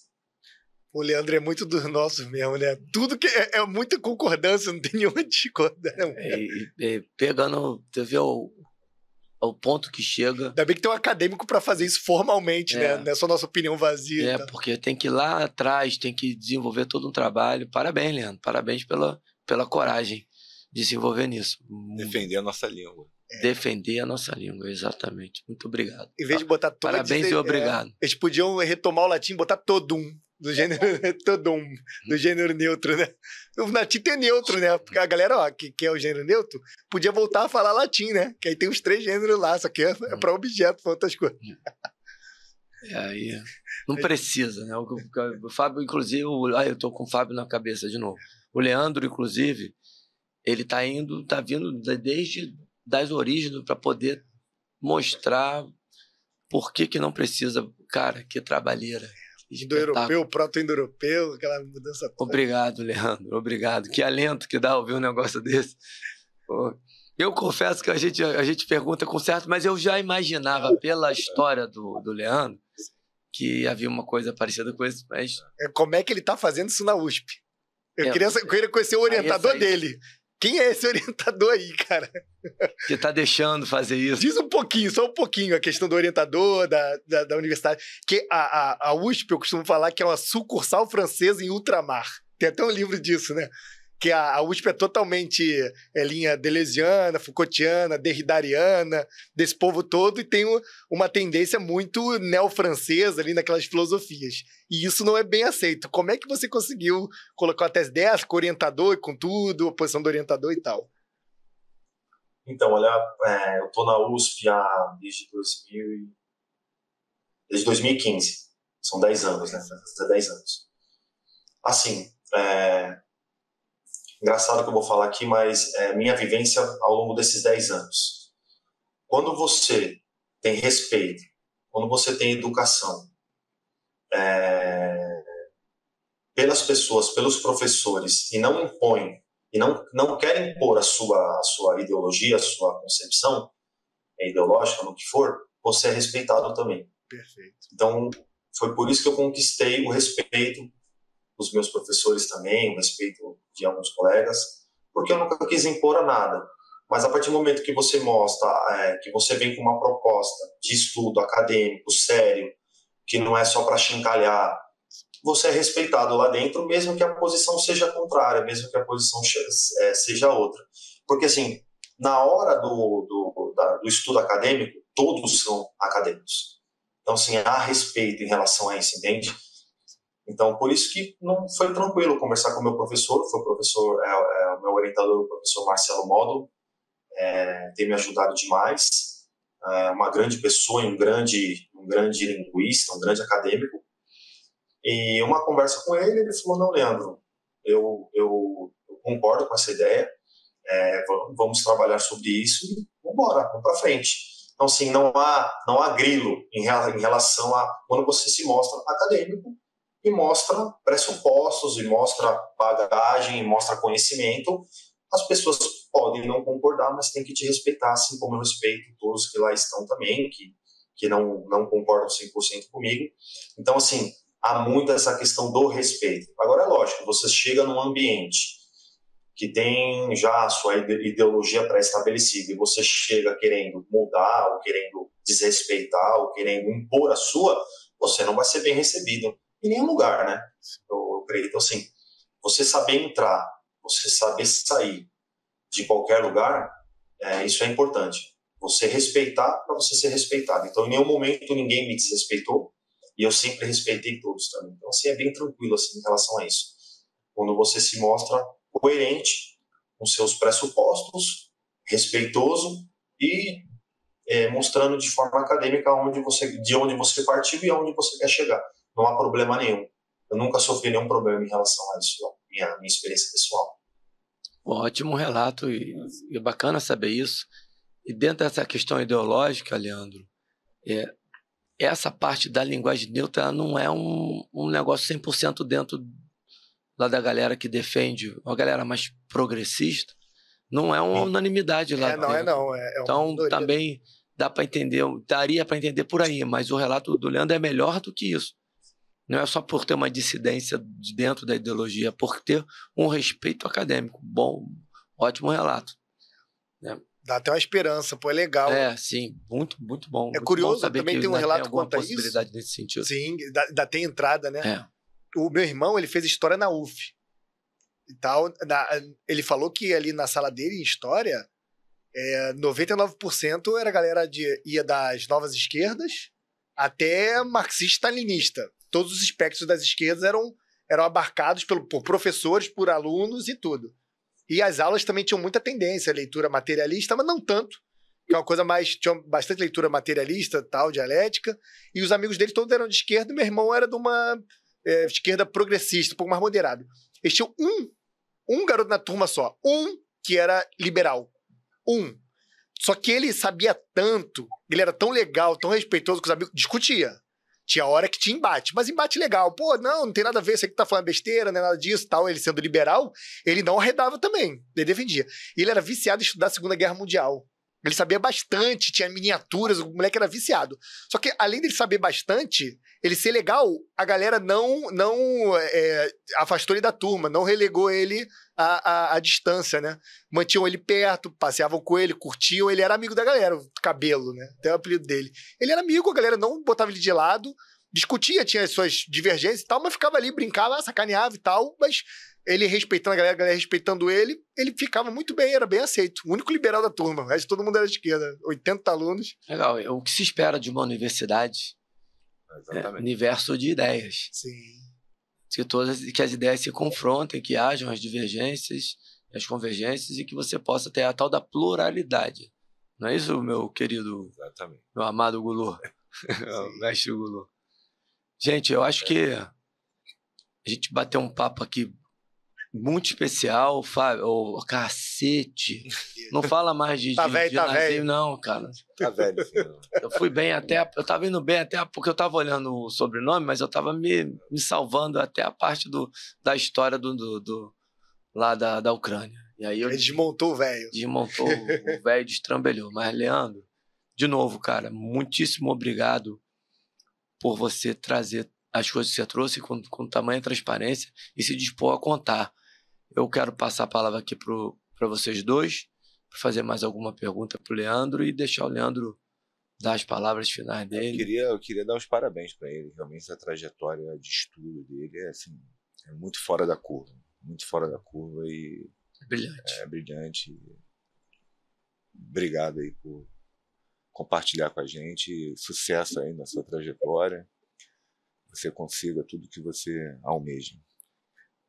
Por isso que eu falei pro Alan para separar 2 episódios, que eu imaginei que viria conteúdo, viria muita coisa legal pra gente ouvir. E, cara, é um relato muito inspirador, até impele a gente a estudar mais e tal. É uma inspiração muito grande esse relato e a sua atitude e tal.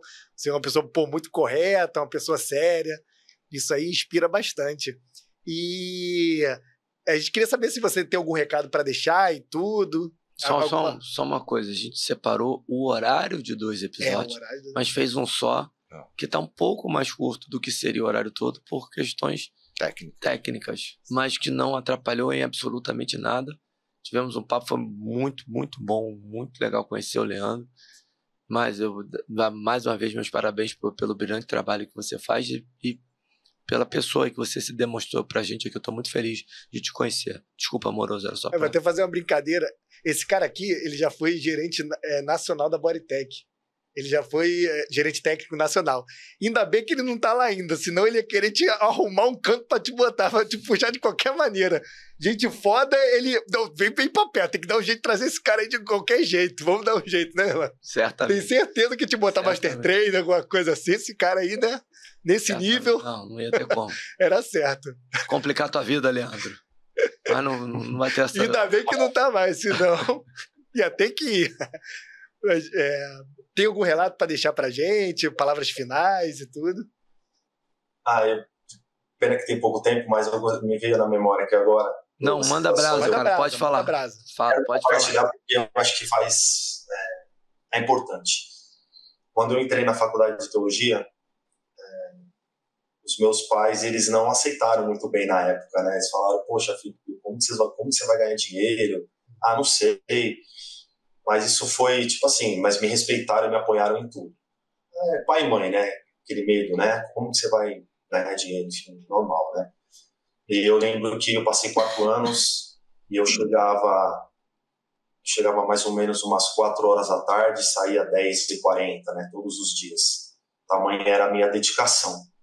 Porque meu pai estava pagando a faculdade e eu falei, ele se propôs a me ajudar, eu falei, ganhava pouco na época, eu falei, eu preciso honrar o que meu pai está fazendo por mim, é minha mãe.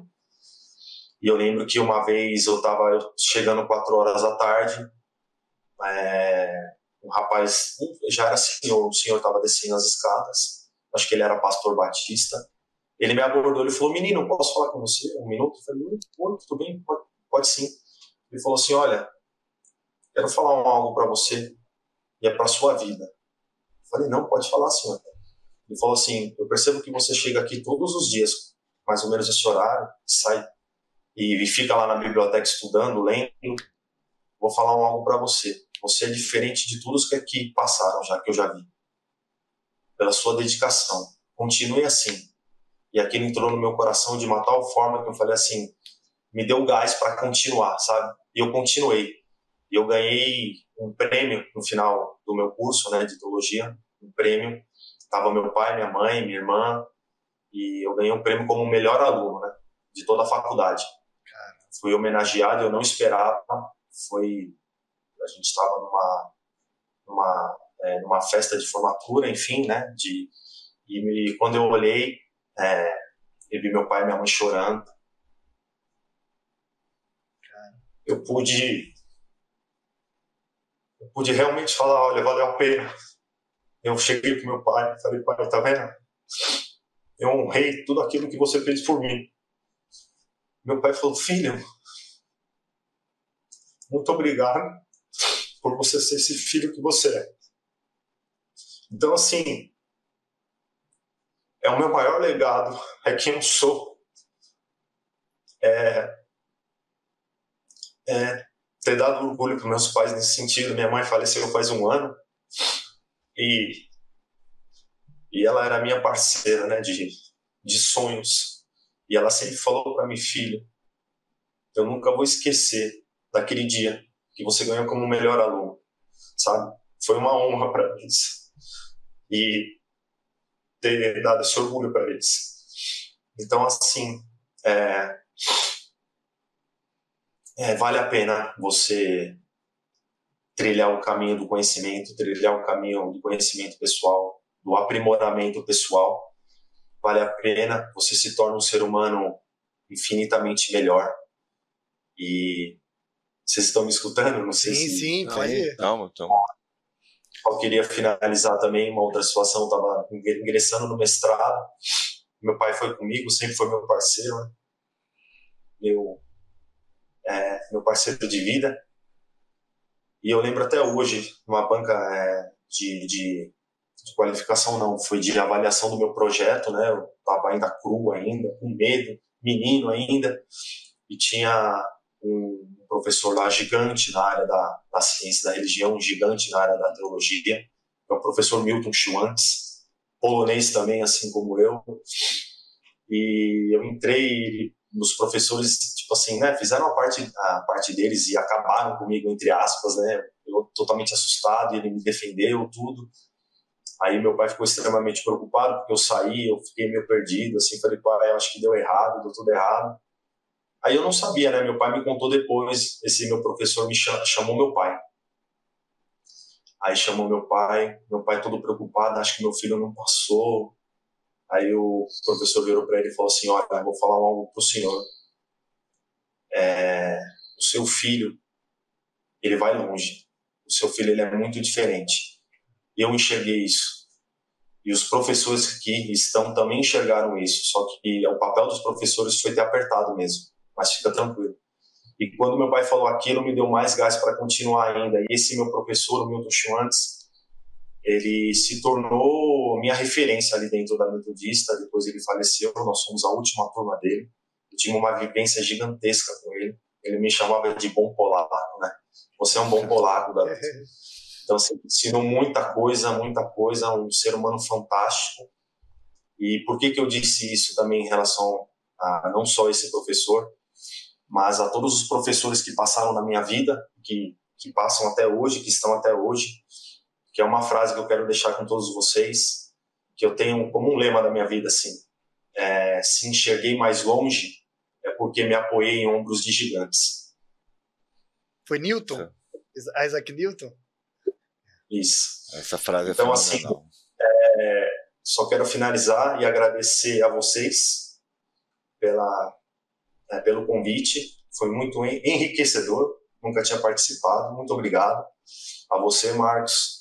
A todos vocês também do podcast. E com essa frase, se enxerguei mais longe porque me apoiei em ombros de gigantes, eu agradeço a todos logicamente, aos meus pais, aos meus familiares e a todos os meus professores que contribuíram para a minha formação. Muito obrigado por esses gigantes que passaram na minha vida, que fizeram e fazem toda a diferença até hoje. Desculpa, eu me emociono. Tudo bem. Você emocionou todo mundo aqui também, Leandro. Realmente, acho que a gente precisa terminar aqui, porque é um momento ótimo, não tem muito o que falar. De novo, muito obrigado, Leandro, por você ter aceitado o convite, de ter vindo conversar com a gente, pela generosidade de contar todas as histórias que você contou, de abrir seu coração aqui pra gente. Eu tô emocionado, feliz e me sentindo extremamente recompensado de estar aqui nesse trabalho. Pode falar alguma coisa? Eu achei que eu tinha parabenizado ele pelos estudos, mas eu cheguei à conclusão agora que assim, ele como ser humano, você realmente assim, a sua trajetória acadêmica é fenomenal, mas você como ser humano é um cara assim realmente muito diferente. Tem que olhar para lá.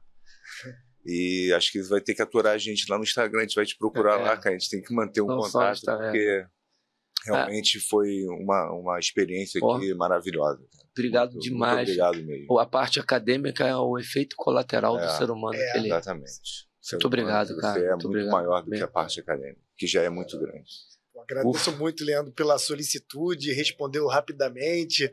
Nós, de vez em quando, curtimos uma coisa um do outro lá no story e tal, mas já temos uma certa interação. Eu agradeço muito a solicitude, a vontade de vir e tal, o contato imediato, marcamos, ficou tudo certo, cara. E a tua história de vida, cara, é marcante. Realmente, o ser acabou dando ensejo para o estar, né? Ele antes foi... E agora ele está sendo materialmente o que ele já era internamente. Eu acho que com certeza em nossas vidas, depois desse episódio, não só o seu livro vai te eternizar, como a sua presença aqui vai te eternizar também. Isso. Perfeito. Maravilha. Um abraço, pessoal. Até.